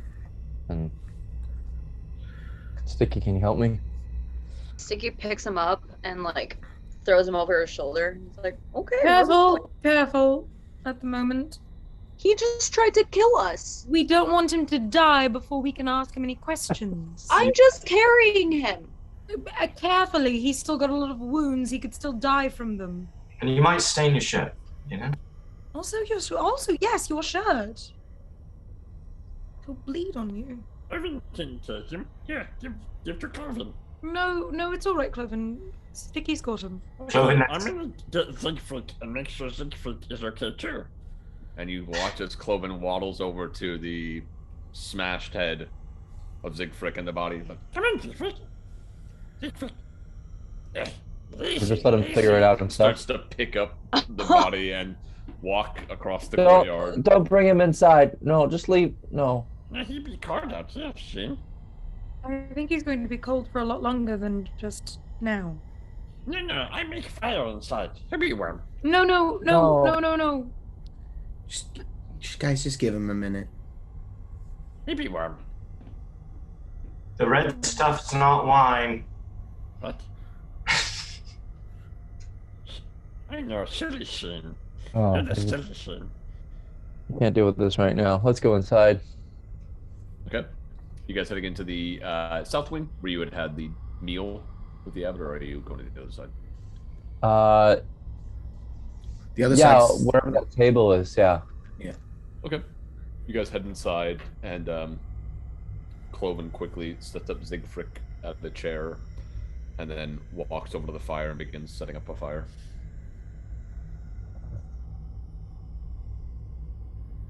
All right. I don't know. Stiki, put him on the table. Okay. Stiki goes whoop, and then just like plops him onto the table. It's Sticky.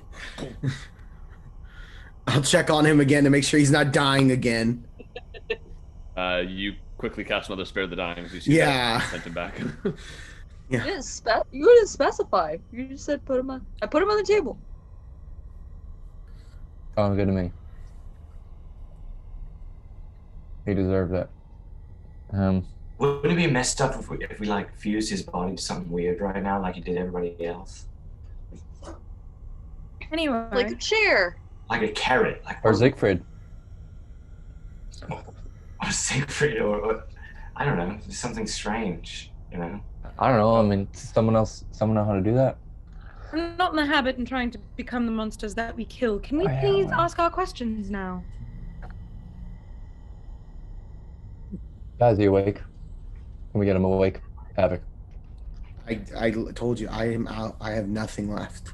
I am literally completely exhausted. I got nothing. Does Arena have the ability to do something like I guess we should probably take a rest anyway in case he tries anything funny. So let's just all take a seat. Siegfried's already ahead of us. And let's take a short rest, huh, guys? I like resting. Especially, I very much like short rests. Tapped.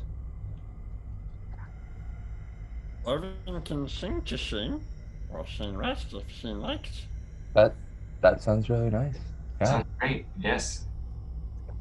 On top of Mount Smoke. Wow. All covered in peace. I'm just gonna stay at the table with the Abbott just to make sure that he remains stable, and if he is like dipping in and out and just continually performing like medicine on him just to keep him stable for as long as we can. So to be clear, is Siegfried doing a song of rest? Or no? Okay. Then I'll harmonize along, and I'll do a song of rest then. So everyone can add a 1d6 to their hit points if they are doing, regaining hit points. Like additional hit points, or like additional.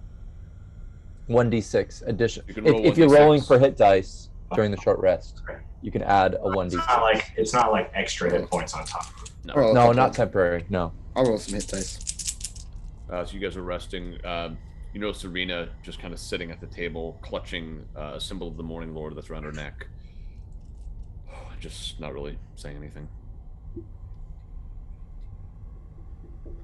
19, that's 22. Okay. I'll I'm say. still checking. Oh, go ahead.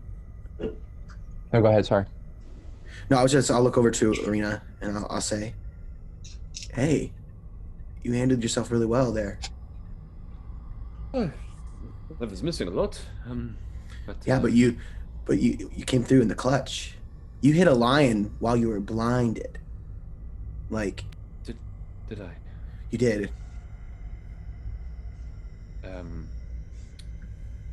Yes, this has been a very long day.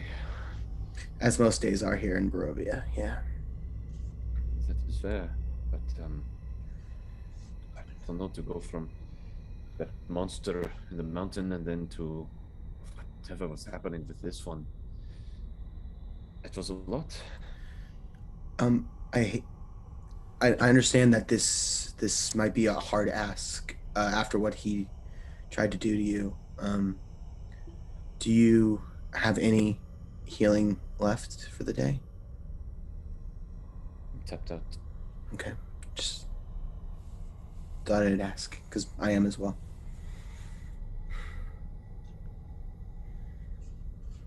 All right, you guys rest for an hour. Take a short rest.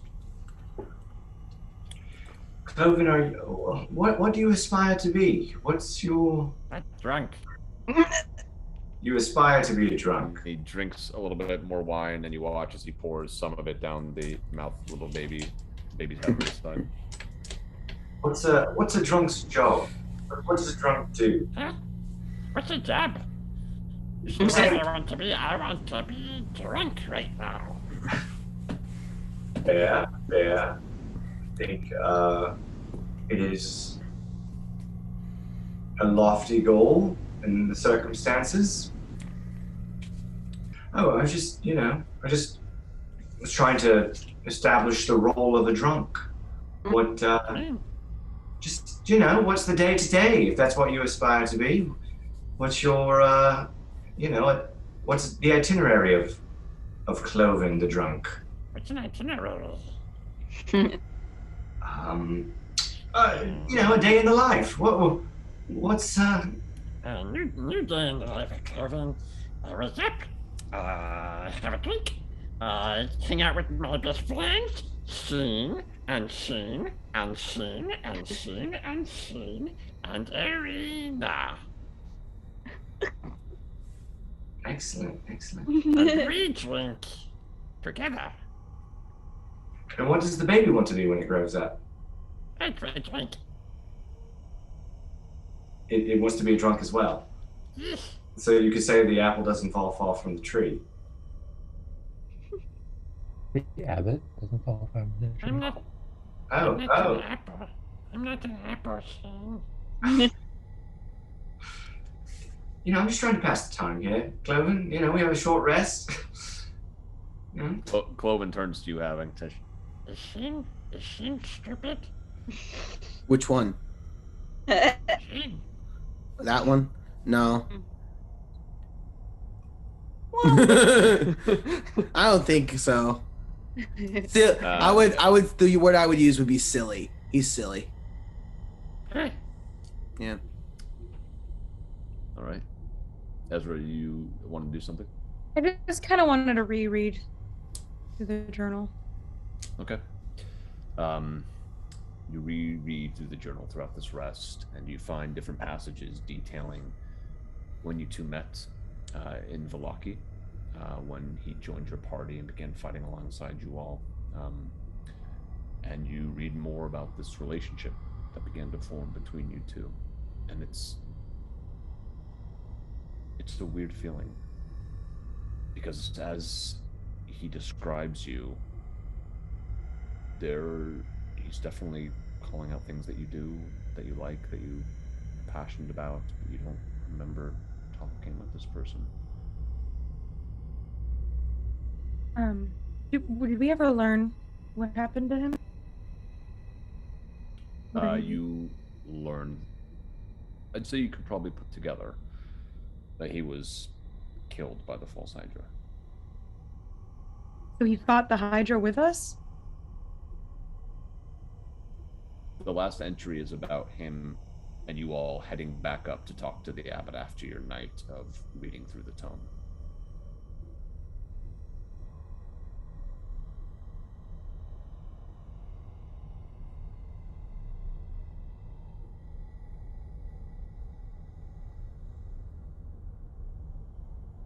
I think he would just close the journal, kind of just thunk it to the side and sit back in the chair.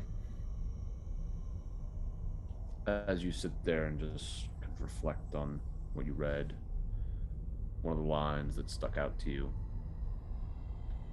was, "I hope one day Ezra learns how easy it is to love him."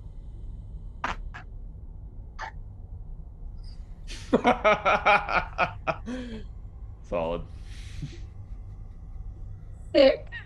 Timing is everything.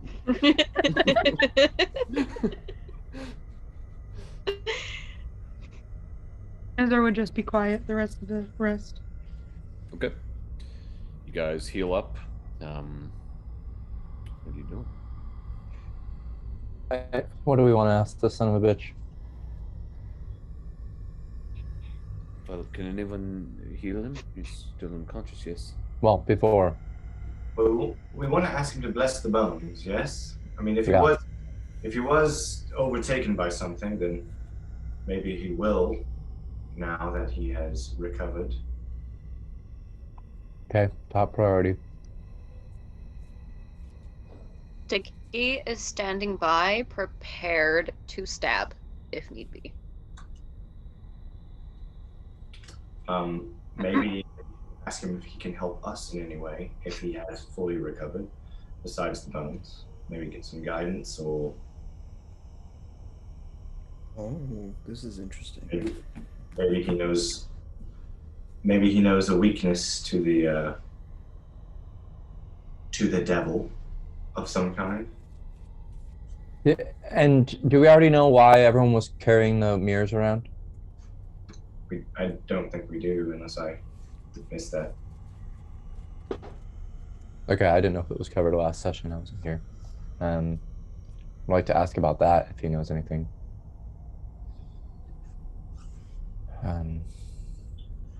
Is there anything that we're willing, if he's gonna ask for anything, I think we're willing to give? What did we find? What was the treasure or objects that we found last time? Did we find anything? You guys found a lot of different things. Like weapons or something? Yeah, a whole lot of. You found a. Sorry, I'm just looking it up right now. But they haven't been identified yet? No. Okay. You guys just grabbed them.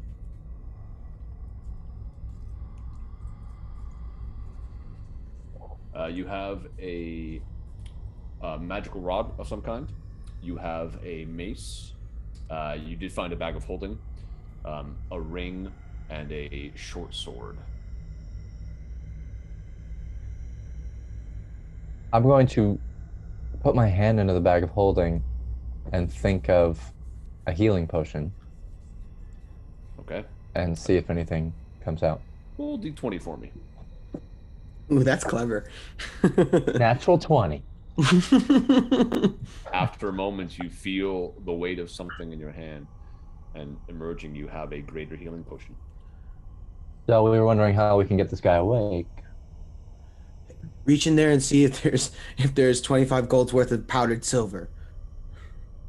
Oh, worth a try. Rummage. Roll D20. It's a bit tougher DC. Natural? No, I'm kidding. 5. You don't No, find 15. anything. 15. Still don't find anything. Oh, damn it. Maybe I'll have to powder my own silver. What's powdered silver? Wait, was that even gonna help with heal him or anything? No, but I have a spell that I don't. It's not. It's very specific, but basically I can. If somebody was good at some point, but then something made them bad, I can bring them back to where they used to be, who they used to be. If I have that powdered silver, I could maybe do that. If there's a concern that maybe he was good and he went bad or something like that.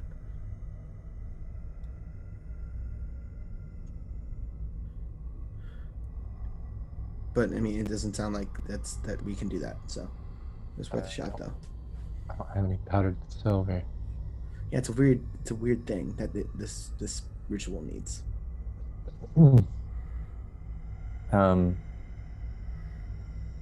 Well, I mean, did it seem like he healed up at all over the hour? Or is he conscious or? He's unconscious still.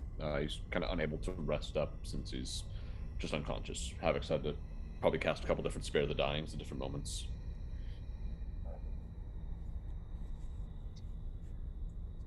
I mean, Havok, can you heal him at all? Can tapped his venom. You don't use the whole potion on him. Well, why don't we take him back to town, put somebody to monitor him. We can get out of here. Or maybe we should explore this place. I have like one spell left. I don't know if something else happens. I'm not gonna be very useful. Not until I take a long rest, but I'm healed up. And I can tell some inspiring stories, as always. Maybe I can go find someone who can powder silver in town, maybe the blacksmith or something. I mean, yeah. Or we can do, Ezra's suggestion, give him a little of this potion and just hope for the best that he doesn't sprout some tentacles from his eyes or something. Well, just a sip, right? I mean, just like a nip. Can we do that? Can we do like spend half the potion or something? Oh, Okay. All right. So then I will give him half. So that'd be 2d4 plus 2 then. Okay. 3 plus 3, 6 plus 2. So 8 points of healing to the Abbot.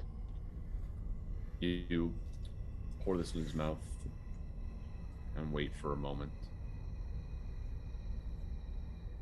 His eyes slowly blink open.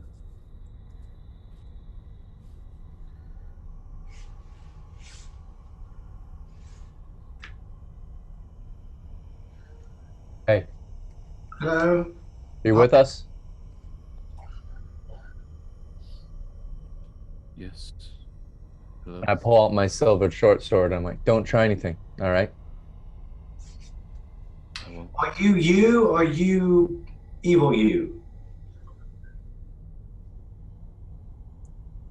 I'm me. Do you remember who we are? I do. I remember everything. Everything I did. Remorse. Good. Making progress. Yeah, I think you're right. My mind has been scorpions of late. Who did you vote for in the last election?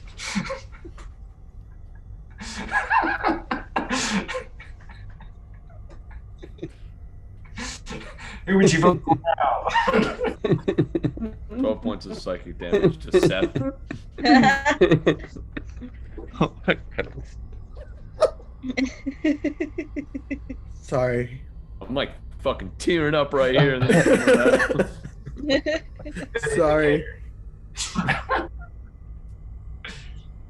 Don't remember any election. Oh, he doesn't vote. I get it. It was worse. Pop. I just like Pop Newton. Abbott, you're back! Hey! Siegfried isn't doing so well. He's not drinking any alcohol. Siegfried. Yeah, you remember what you did? I remember everything. Everything. Alright, well then, you remember why we're here. I owe you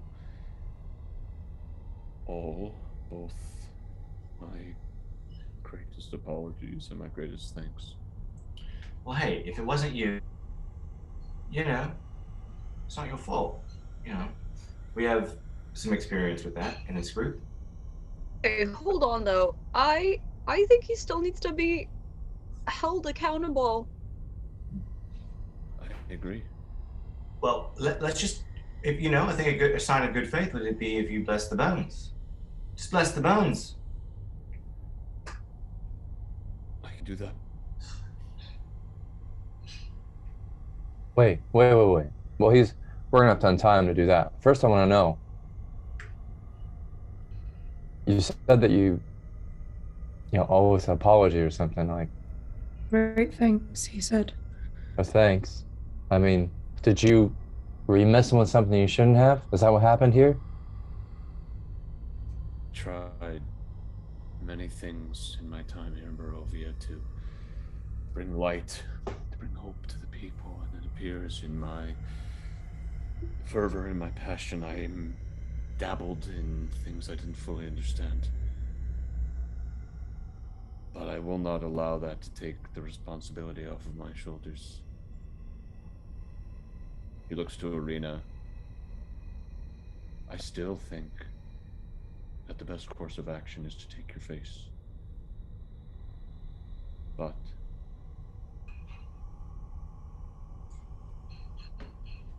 I'm ashamed that I tried to do it by force. Your choice is far more important than my beliefs. I will reconsecrate the bones as you ask. And I know it's not much, but I will offer whatever aid I can to you all. There's something happening with our memories. And those of people in town. Do you know why? Yes, I do. The beast that you all must have defeated.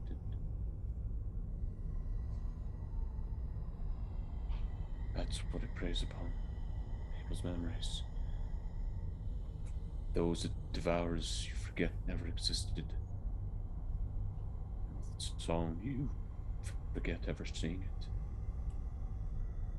What beast?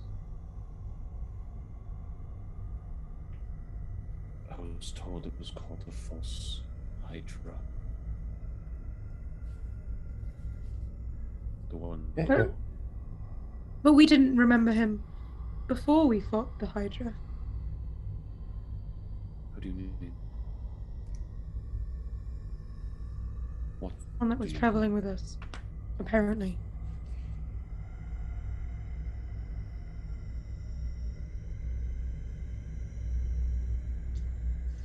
That's how it works, I'm afraid.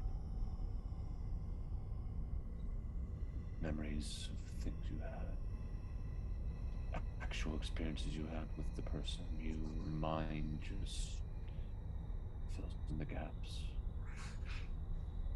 So, like, did it eat his soul? And so we forgot him? Yes. Hmm.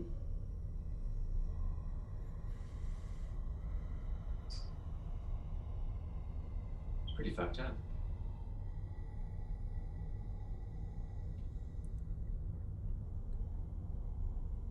Excuse me. And Ezra would get up and go walk outside. We'll go with you for the moment, Ezra. You walk outside of the room, out into the snow, which is still falling, not as hard as it was before, but falling down. You see the courtyard still kind of in shambles from where the different strikes were led. But even now, the snow's beginning to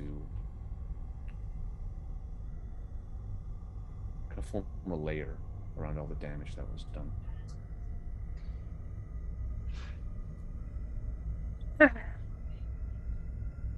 I think he'd stand there a moment, kind of like looking but not seeing the courtyard in front of him. And then I think he'd just fall to his knees on a silent scream and just kind of lose it. Just full racking sobs. As Ezra's sobbing in the courtyard, you guys watched as Ezra walked out, closed the doors behind him. The abbot turns to him and just says, "There is no repentance I can do to make up for my sins. But I will offer whatever aid I can to you, true saviors of this land."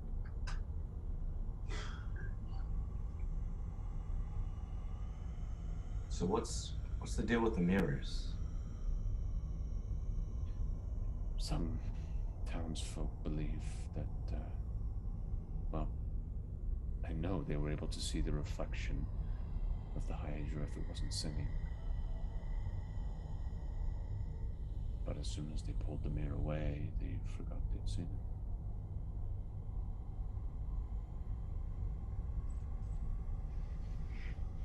it. That leather worker or whatever, he probably was killed by the Hydra. The one that we were looking for, wasn't the blacksmith? Didn't give us a task to... That abandoned shack that was... I don't know if that's connected at all. Do you remember? No one knew. I remember that. Yes, there... Well... I remember going by the shack. Yeah, I remember going in there. I don't remember. Oh, maybe I'm not supposed to remember that.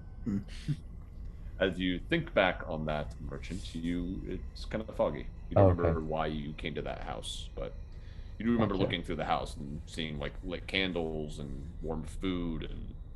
Okay, Mark is thinking that. Not Eris. Sorry. Memory stuff is tricky. It's like a time trap. Well, it seems like you have some penance that's been assigned to you, and some things to work through. But honestly, I don't even know if you're. Well, we don't know if you're still in control of yourself. At least for the moment, it seems like you are. So we're going to take advantage of that. And where are the bones? Who has the bones? Weren't they in a bag? I mean, yeah, we have them. We have them. Yeah. All right. Yeah. Put them out on the table. All right. So, can you do this now? Need to be in the place you wanted consecrated. You need to go back to Valaki? Or I could teach one of you how to do it. Yes. The second one. I'm sorry. I have to be honest. I just don't trust you on a journey to Valaki. That's fine. Havok, is this something you could do? I don't know. I don't know the I don't know what Well, he's going to teach you. Teach you. I'm going to be honest. I'm not a great student. If you'd be patient with me. I owe you at least that. Okay. All right. We're going to untie you now. But you see Stiki over here? Enough said, right? All right. I'm gonna untie the bonds, put my rope back in my pack, and keep out my silvered short sword just kind of at my side.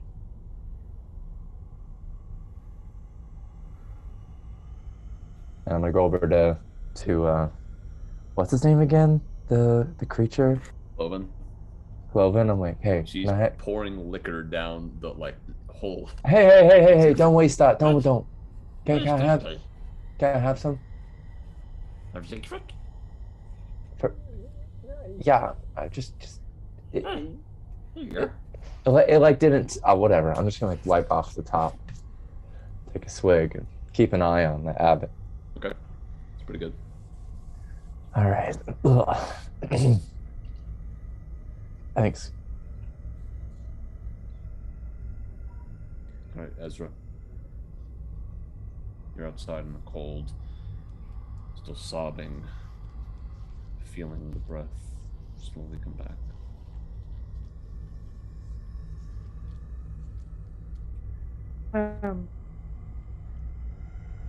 I think I would take a little bit longer to just kind of recompose myself.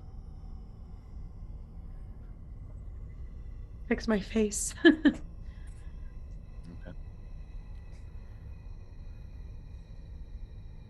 The Abbott looks to you, Havok.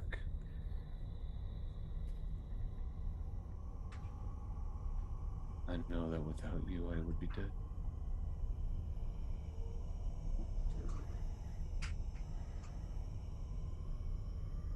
Thank you.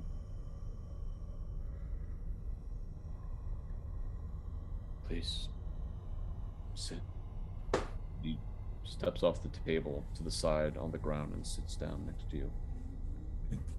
I mirror him. He is following his every move. Okay.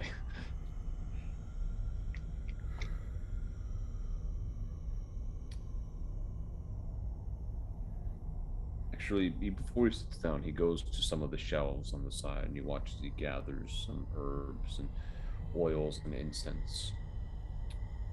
He brings them over towards you, hands them to you. And he begins talking you through the hollow spell. As he's talking, he begins writing out a spell scroll for you. This will take me most of the night, but I'll stay up and write. And if you or any of your friends should die in these lands, bring them here. In 7 days, I can attempt to bring them back.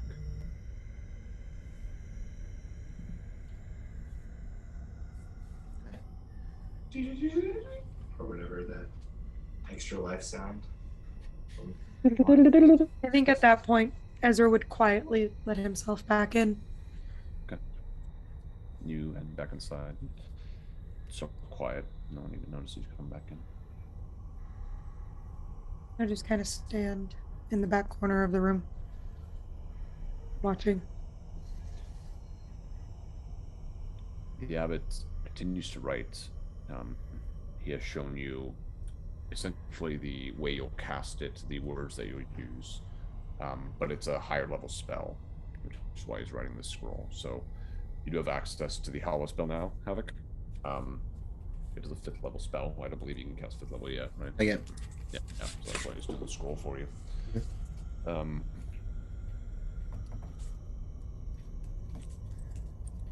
You guys wait 10 minutes, 20 minutes, 30 minutes. At a certain point he turns, says, "Would you all like food?" Oh. Cloven, would you mind? Of course, Abbott. Let's do some food. What you guys want to eat? Stiki, what do you want to eat? Shane, what am I saying? I was gonna say, what? The trick is he knew the whole time. He was just screwing with us. Then Cloven starts to shift. What do you want to eat, Shane? Ooh, what do you have? Wine? Wine. Would love wine for dinner. I think perhaps some of our meats and cheese. I done with food. You want food? But also wine. Can you bring wine with the cheese? I like you, Shane. I like you too, Cloven. Cloven starts to walk off towards the kitchen. Yeah, okay. Eventually coming back, but as he's gone, the abbot just says, "You're all more than welcome to stay here for the evening if you'd like. I'll gladly give up my quarters. You can even tie me to a chair to ensure I don't escape, or whatever you'd like. Or I'd like to offer my hospitality. My real hospitality."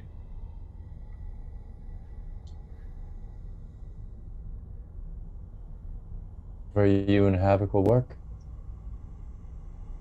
What's that? In this room, this is where you're working? I can work anywhere. Upstairs if you need.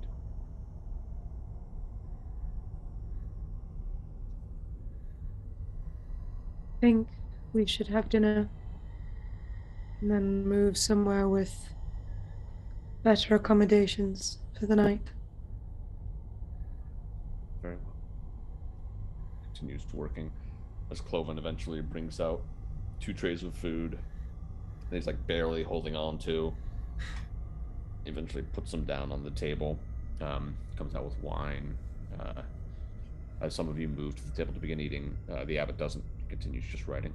I stay with him. What is the food? It looks like some stew with some slabs of meat inside of it, some cheese and bread, some nice wine, and some potatoes. Ezra would turn to Cloven and just, what is the meat in this? Wolf? Wolf? Yeah. Are there many wolves here? Here? No, Not in see- here, around. Around here? Mm-hmm. Like in the woods? Mm-hmm. Like outside?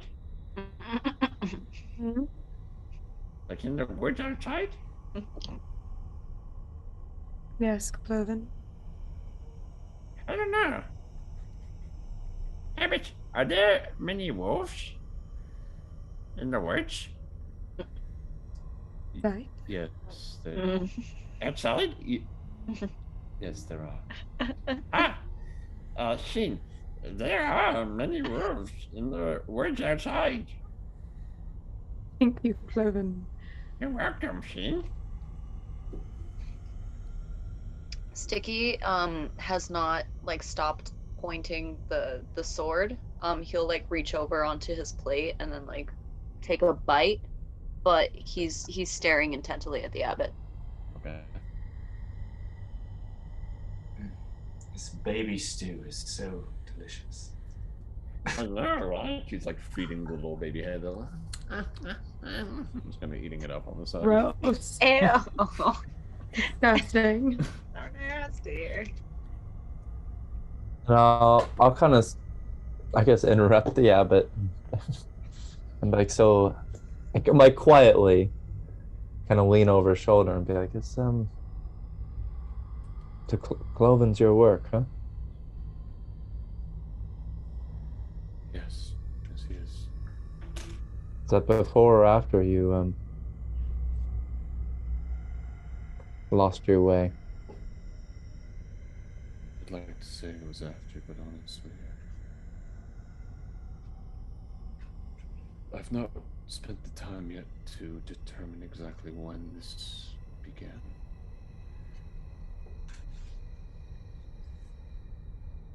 Well, he's still around, so must be something good about him. Can I hear this conversation? I think you said you were speaking kind of quietly. I just enough so that Cloven can't hear. I don't, so I don't know if you were by the away abbot. from the table. Okay. If you're at the table eating, and then you probably wouldn't hear it. He's a wonderful spirit.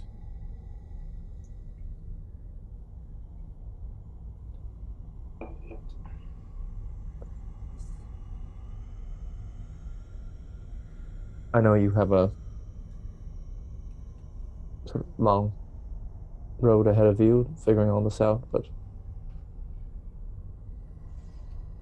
and I can't fully say I understand the decision you made, but perhaps I understand a little bit the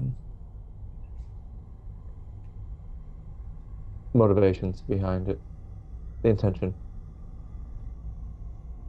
I don't know if that... It's a bit funny, isn't it? You can have the best intentions, try to do something good for other people, and in that pursuit of what you deem is good, it can still corrupt you.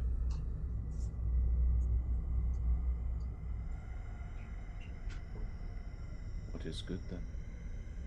I don't know. I'm not the one to ask as I answer that question, but Have you ever wanted something so bad that you wondered how far you would go to get it?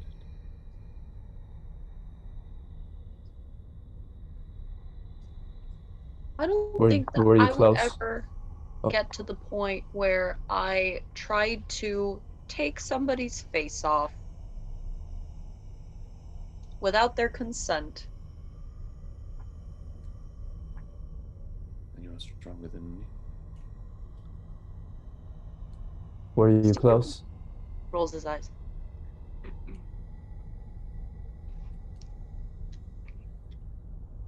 Were you close to achieving what you set out to do?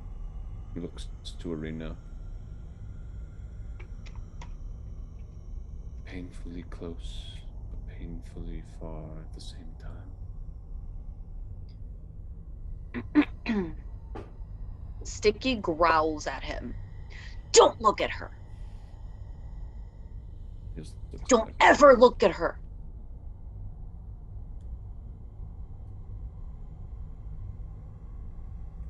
Very well. Goes back to writing. Once it seemed like everyone was kind of finishing up dinner, Ezra would stand. Just, well, where's the best place for us to all move to for the night? My chambers are upstairs. It's a large bed. Unfortunately, it is the only bed. But you're all welcome to take it. Where does Cloven sleep? Cloven has his own room, remember? But do you have a bed? Yeah, it's made of hay. Stiki slowly turns to the Abbott and says, tomorrow you are going to get him a bed. Do you understand? Yes. I want to hear you say it, Stiki. I want to hear you say it. Say, tomorrow I am getting Cloven a bed.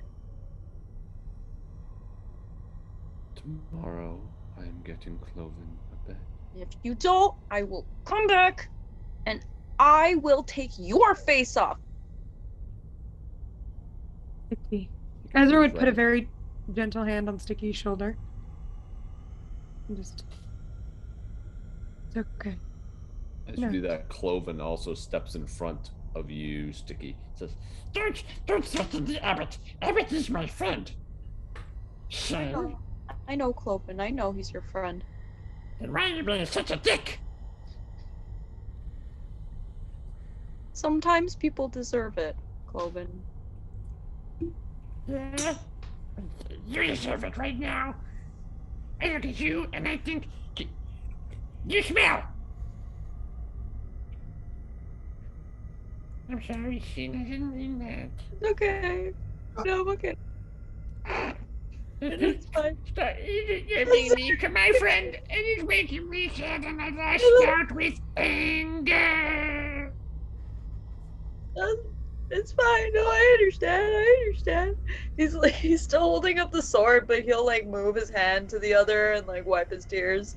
Cloven's like holding his hands over his face, and the little baby's head is crying too, so he puts one hand over there.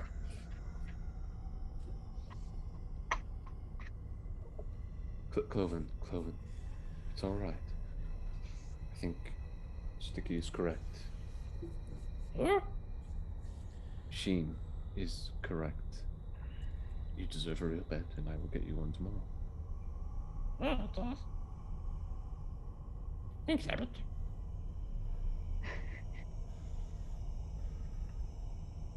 So where did the baby's head come from? I really have to know. Were you saving the baby by putting it on Cloven? It was a long time ago. I'd have to look at my notes to know exactly why. It seemed like the right course of action at the time. But I need to finish this spell. Let's let him do his work, and let's watch him in shifts, right? So, rest of us sleep. Stiki, it seems like you got some adrenaline. You want to keep an eye on him? Mm-hmm. I mean, I can take first shift, honestly. I mean, I'm supposed to be learning this, right? Well, I think he's doing the scroll, right? So you can just... By the time I'm done with it, you'll be able to just read it and cast the spell. Okay, Stiki, if you wanna go first, I'll take second. I am wide awake. All right, rest of us should get some sleep. Cloven, will you show them the room? Yeah. Come, Sheen. Sheen, you too. Sheen? And Sheen, are you gonna come? Yeah. I was talking to Sheen. I'm actually going to take a walk outside. Okay, first. Sheen. Do you want company? I don't, but thank you, Cloven. Okay. Everyone else, follow me. Sheen, wait before you go. It's up the stairs on your right. Come on. Okay. Thank you, Cloven. Cloven starts walking up the stairs. So is he like the old? It's like, so is he like the baby, and you put a person's head on him, so he could like? Dude, talk? to be honest, I think it's just way more complicated than that. I'm just. Not everything needs a backstory. Yeah, you're gonna ruin the mystique that is Cloven. I need to know. That's for the spin-off campaign. You guys head up the stairs, and Cloven leads you into this room on the right-hand side, and you see a fairly modest chamber, but with a pretty large bed towards the back in the center of it. Looks big enough to fit probably like 4 people, kind of tightly, but fit. All right, there's the room. Thank you, Cloven. Can I sleep with you guys? Sure. Okay. Sometimes you get a bit fussy though. Yes, That's you okay. do. Yes, you do. He does. So does Sheen, and I point over at Newton. I fucking knew it about that one. All right. Let's cut to Ezra walking out. I'm gonna go hunting. Okay. So you're at the very top of this kind of mountain pass, essentially. As you look around the Abbey itself, you get the sense there's not much wildlife up here. You'd probably have to go down into the village and then out into the woods. No, like rabbits or birds or stuff that live on the mountain. No, not here at the Abbey, at least. You wonder, as you're kind of looking around and seeing just no signs, if maybe the False Hydra's presence has had something to do with that, and perhaps after some time they might return. But right now you can't find any trace of one on here. How am I feeling? You tell me. I don't know, can I roll like a Constitution check? Gotcha. Gosh, it's been a while. The flask is empty. You. I don't remember. It's been a long time between. Been a long time. Yeah. During dinner, you were eating and it was fine. But you did find yourself having moments where you're looking at a friend's exposed neck for a second longer than you normally do. Starting to feel a bit depleted. I think I'd stay just in a different room of the Abbey tonight. Okay. You kind of walk outside when you go for this little hunt, and you head out those big doors that closed shut during the battle and start to make your way around the wings and start to head back. Are there any rats in the Abbey? You don't see any from looking around, but as you make your way back through those big doors, that lead to the courtyard, not the south wing. You pause for a moment because you see sitting on the ground a silver chalice that you didn't notice before. Where is this exactly? Just in the walkway on the ground? In your path back through the large doors that open into the courtyard, you just see this silver chalice, and picking up the scent, you smell that it's blood. I'd like to look in the sky. Okay. You make a perception check. 6. Looking up, it is still snowing and cloudy, so you don't see anything. At this point, it's dark too, so you don't see anything. I'm not gonna trust the chalice blood. That's like the curse waiting to happen. I am gonna dip my finger in it though. Okay. You dip your finger. It's very rich, very irony. How wet, how warm or cold is it? It's quite warm.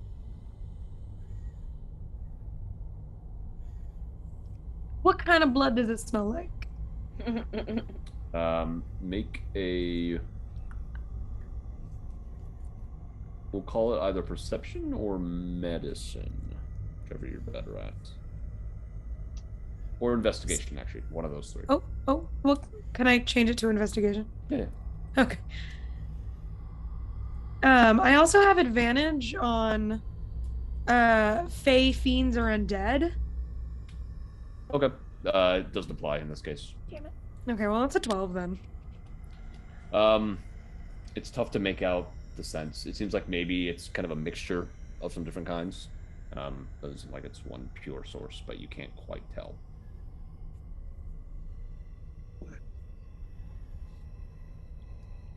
I'm gonna touch my finger, the finger I dipped. I'm just gonna.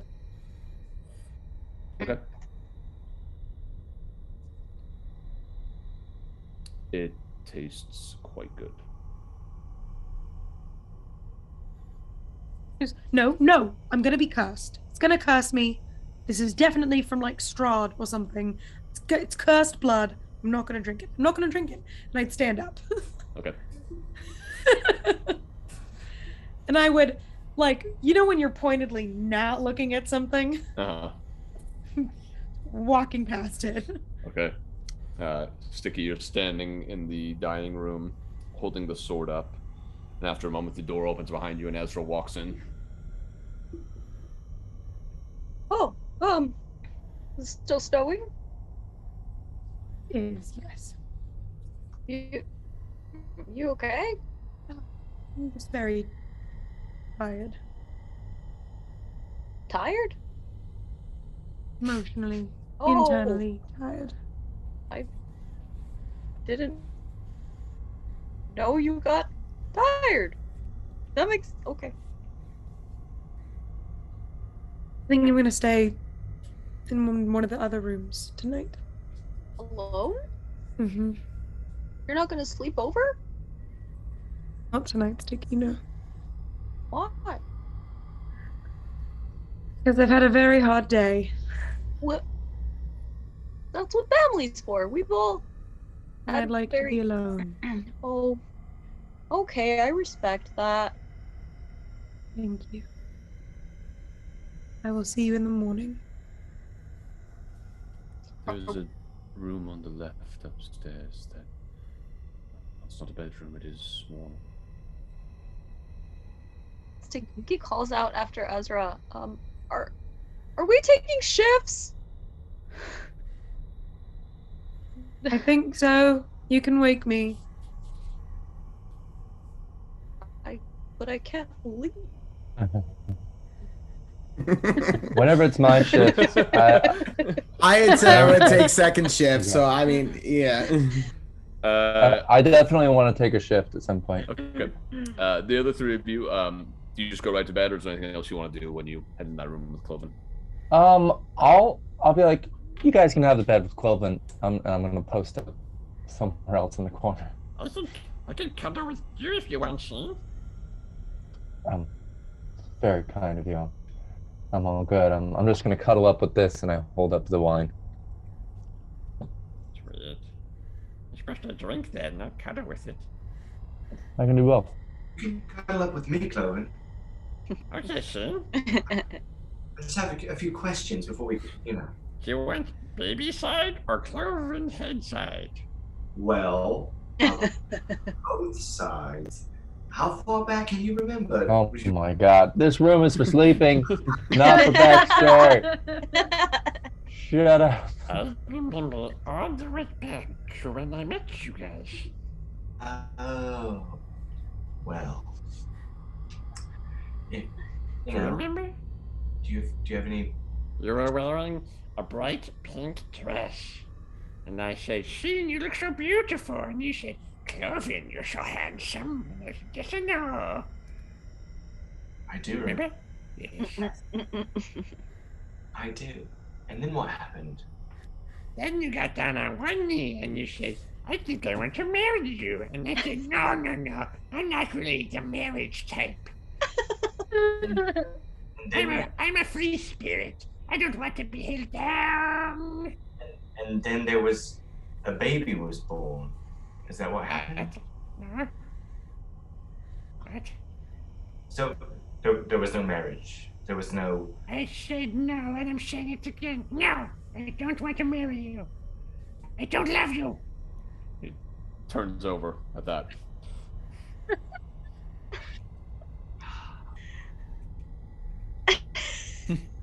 I just like so. Where's the baby head? As he turns over, the baby head is up on the sword. So I just go.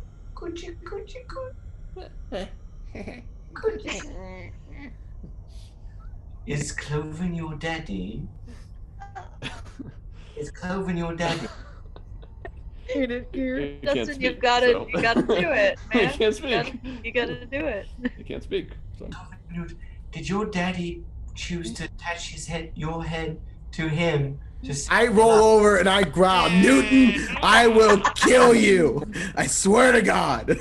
Cloven pulls up his hood at that point to hide the baby from you, and just looks at you, having said, I don't want to be mean, but he's so clingy, and I said no. I don't know how to make it clear. Yeah, this is last time I shared bed with him. I'm just saying, if this is his father and he's letting this child leech off of him to save his life, to save the child's life, that's a beautiful story. That's all. And I just Craft your own narrative, man. It's fine. I just want to know. I just want to know the truth. It's not about answers. You can't handle the truth. Clearly. I was just quoting a book I like. Good night. all right, upstairs, you all head to bed. Gareth, are you going to bed, or are you staying up for a while? Gareth? I would like to go down on my shift or whatever. Okay. Speak to the Abbott. Before you do that, we'll get to your shift. Ezra, as you get to your room, you do notice there's a window that leads out to the courtyard, and you can see the chalice still sitting there. You don't have to be by the window. You can move away from it, but there's definitely a point of view. Fair enough. Stiki, while you're down there watching the Abbott, he's just writing. Stiki says, I have a question. Yes. So you remember what happened down there? All of it? The Hydra? What do you mean? I wasn't there when you all were down there. Oh, okay. Okay, I have a question. If I died while I was fighting the Hydra, would my friends have forgotten me?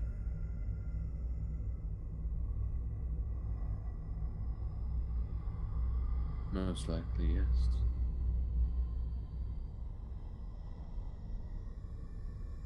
Okay. The only exception would be if you had perhaps delivered a killing blow and it collapsed on top of you, crushing. Its powers wouldn't have been effective instead, and if it killed you after the fact, then I'd remember. Does that make sense? Yeah. Thank you for answering my question. I appreciate it.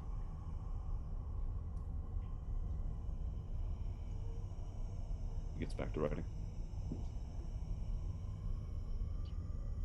I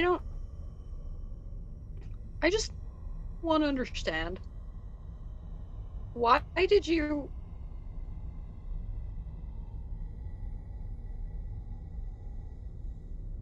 Did you have any second thoughts at any point?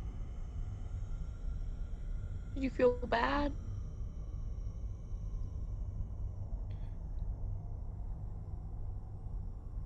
I'll need to take time to reflect on all that happened.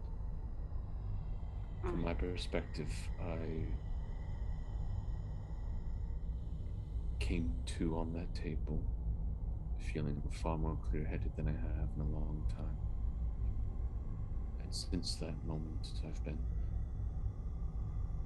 rightly and fairly answering questions and trying to start my long, perhaps never-ending road of redemption.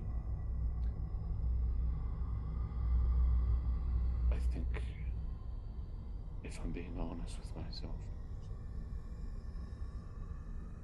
part of the reason I'm throwing myself into this is so I don't have to think back. But I will. You should. Because if you don't, it could happen again. I'm aware. Fix what's broken. And keep doing what you're. He puts his sword down and he leans against the wall and he says, "My shoulders are tired, but I'm still prepared. If you do anything." He doesn't look at you, but there's a moment where he's not writing, just kind of sitting there. If the land itself is broken,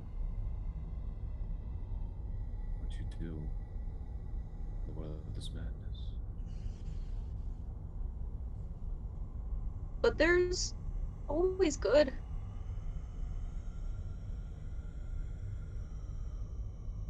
If you start acting like the rest of the world, then there is no hope. I've been Barovia a very long time.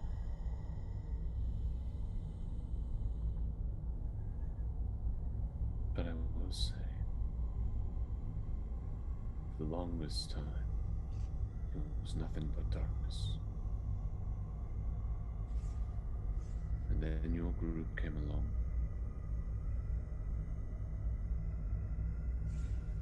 Like the embers of a flame that continue to rise.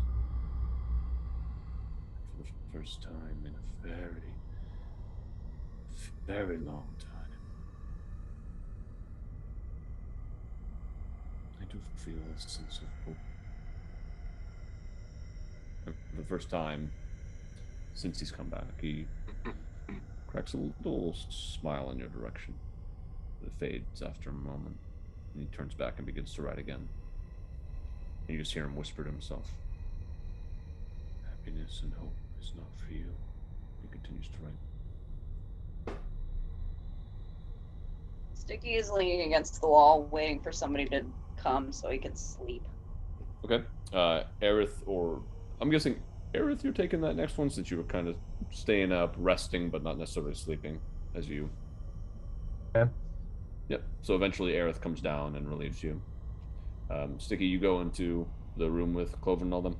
Yeah. Gotcha.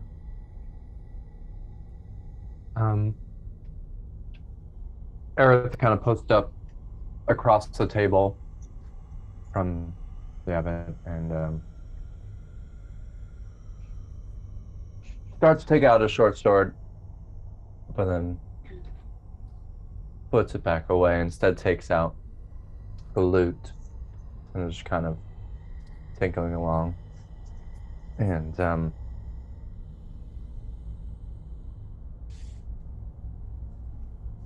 I know you're busy, but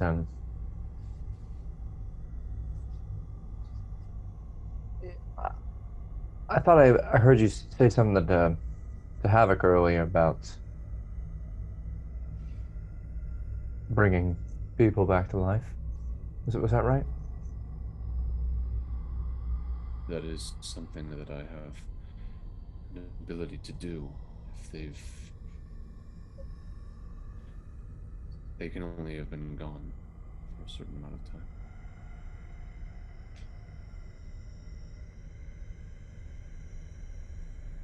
I stopped playing, put the lute down on the table and kind of lean in, not looking at him.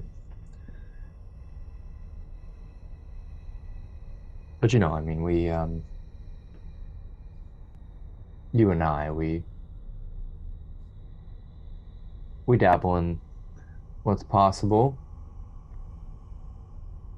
Not necessarily focused on the consequences here. So, what is really possible beyond 7 days? I mean, is it possible to bring back someone longer than that?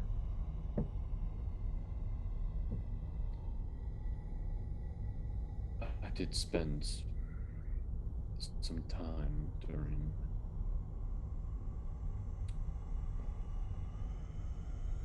researching that very idea. Initially, my thought was to bring back Tatiana herself. What? Tatiana. But what? Why not? Why didn't it work? What did you need that you didn't have? Well, I did some research into dark magic. A powerful. Ultimately, I feared that it was a course of action that would have cost my life. So I did not journey. What if you could bring back Tatiana and someone was willing to pay the cost? But I fear is that they will return from where at least my research points me to, which is the Emperor Temple. The Abbott Temple. This is the one under the mountain? Yes. You know of it. I know of it. Oh. Did you know where it is?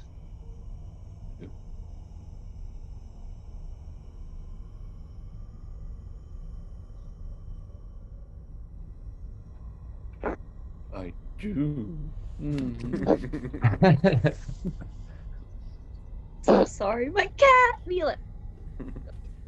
All the cats are coming out to Come play. here. Oh, you again. In my research, I found clues, puzzle, really, but one that led me to believe that there is a source there that could bring a person, maybe even more than one, back who's been gone for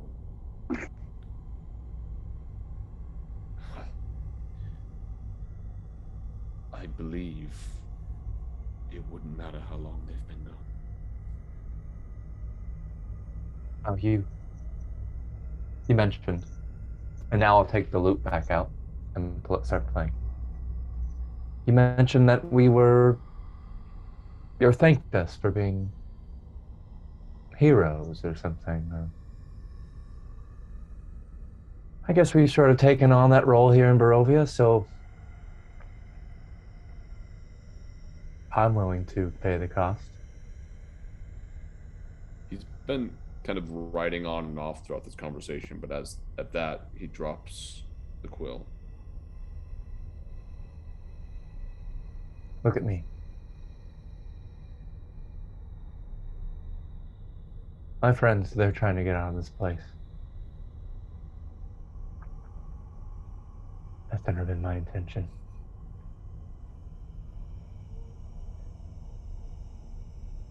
I don't deserve to make it out. This is where I belong. And if I can do something with my life, well, I'll pay the cost.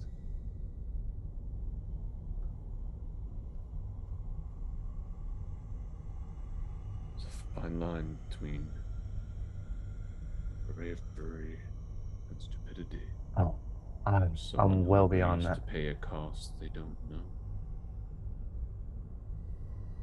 You've done dark things. I'm sure you can see what I carry along with me. You mean your friend? And he glances to your right. And you see Andrew cornered you.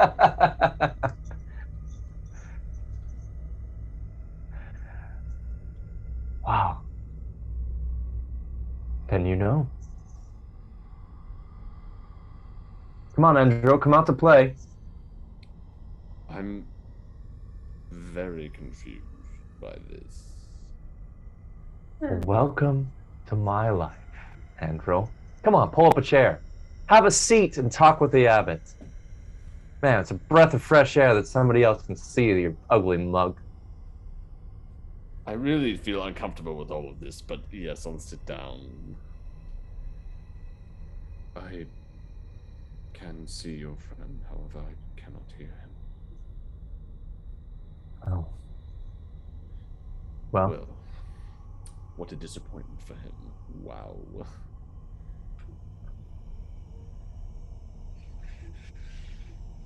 he's one of my many sins.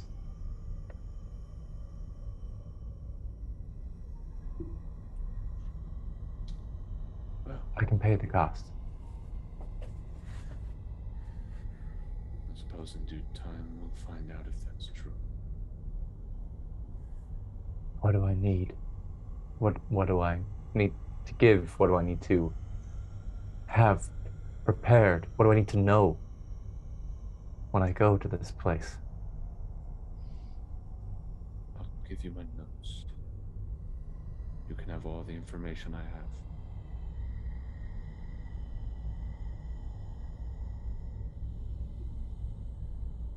To bring back Tatiana.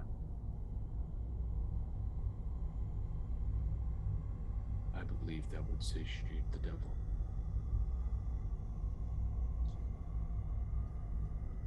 Very good.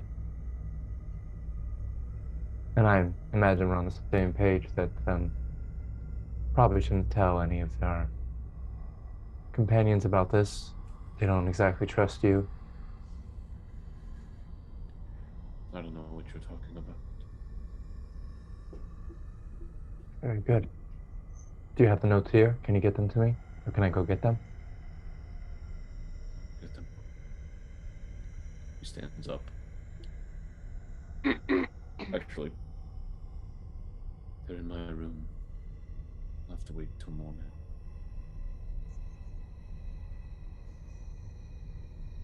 Can you tell me where?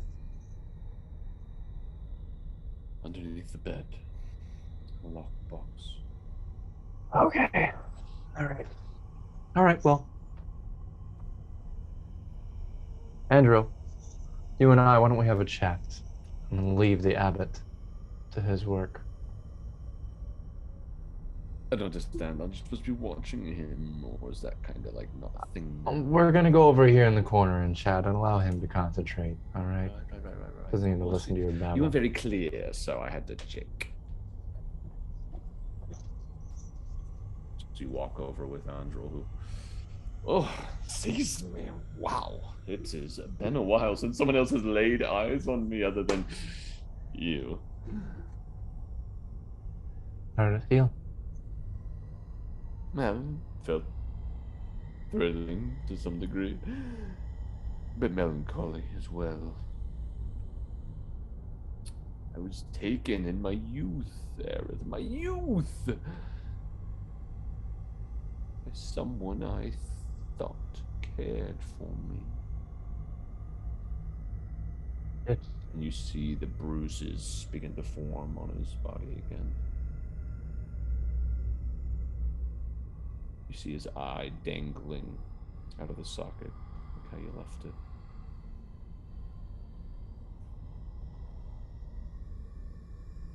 Oh, he's so good. Not looking so good. Whose fault is that? I thought you did those things. I thought. Well, some pretty little Aerith has a pretty little thought, and nothing can stand in his way.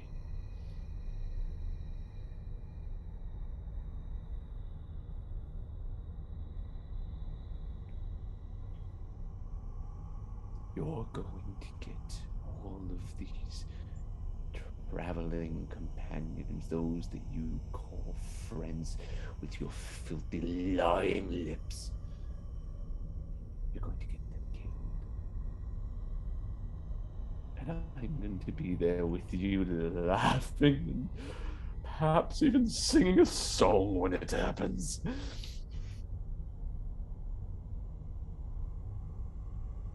A long drink of the wine.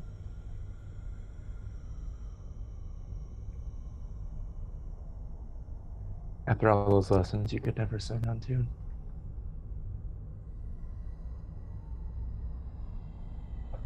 You're stuck with each other, so I don't know, fix your face or something.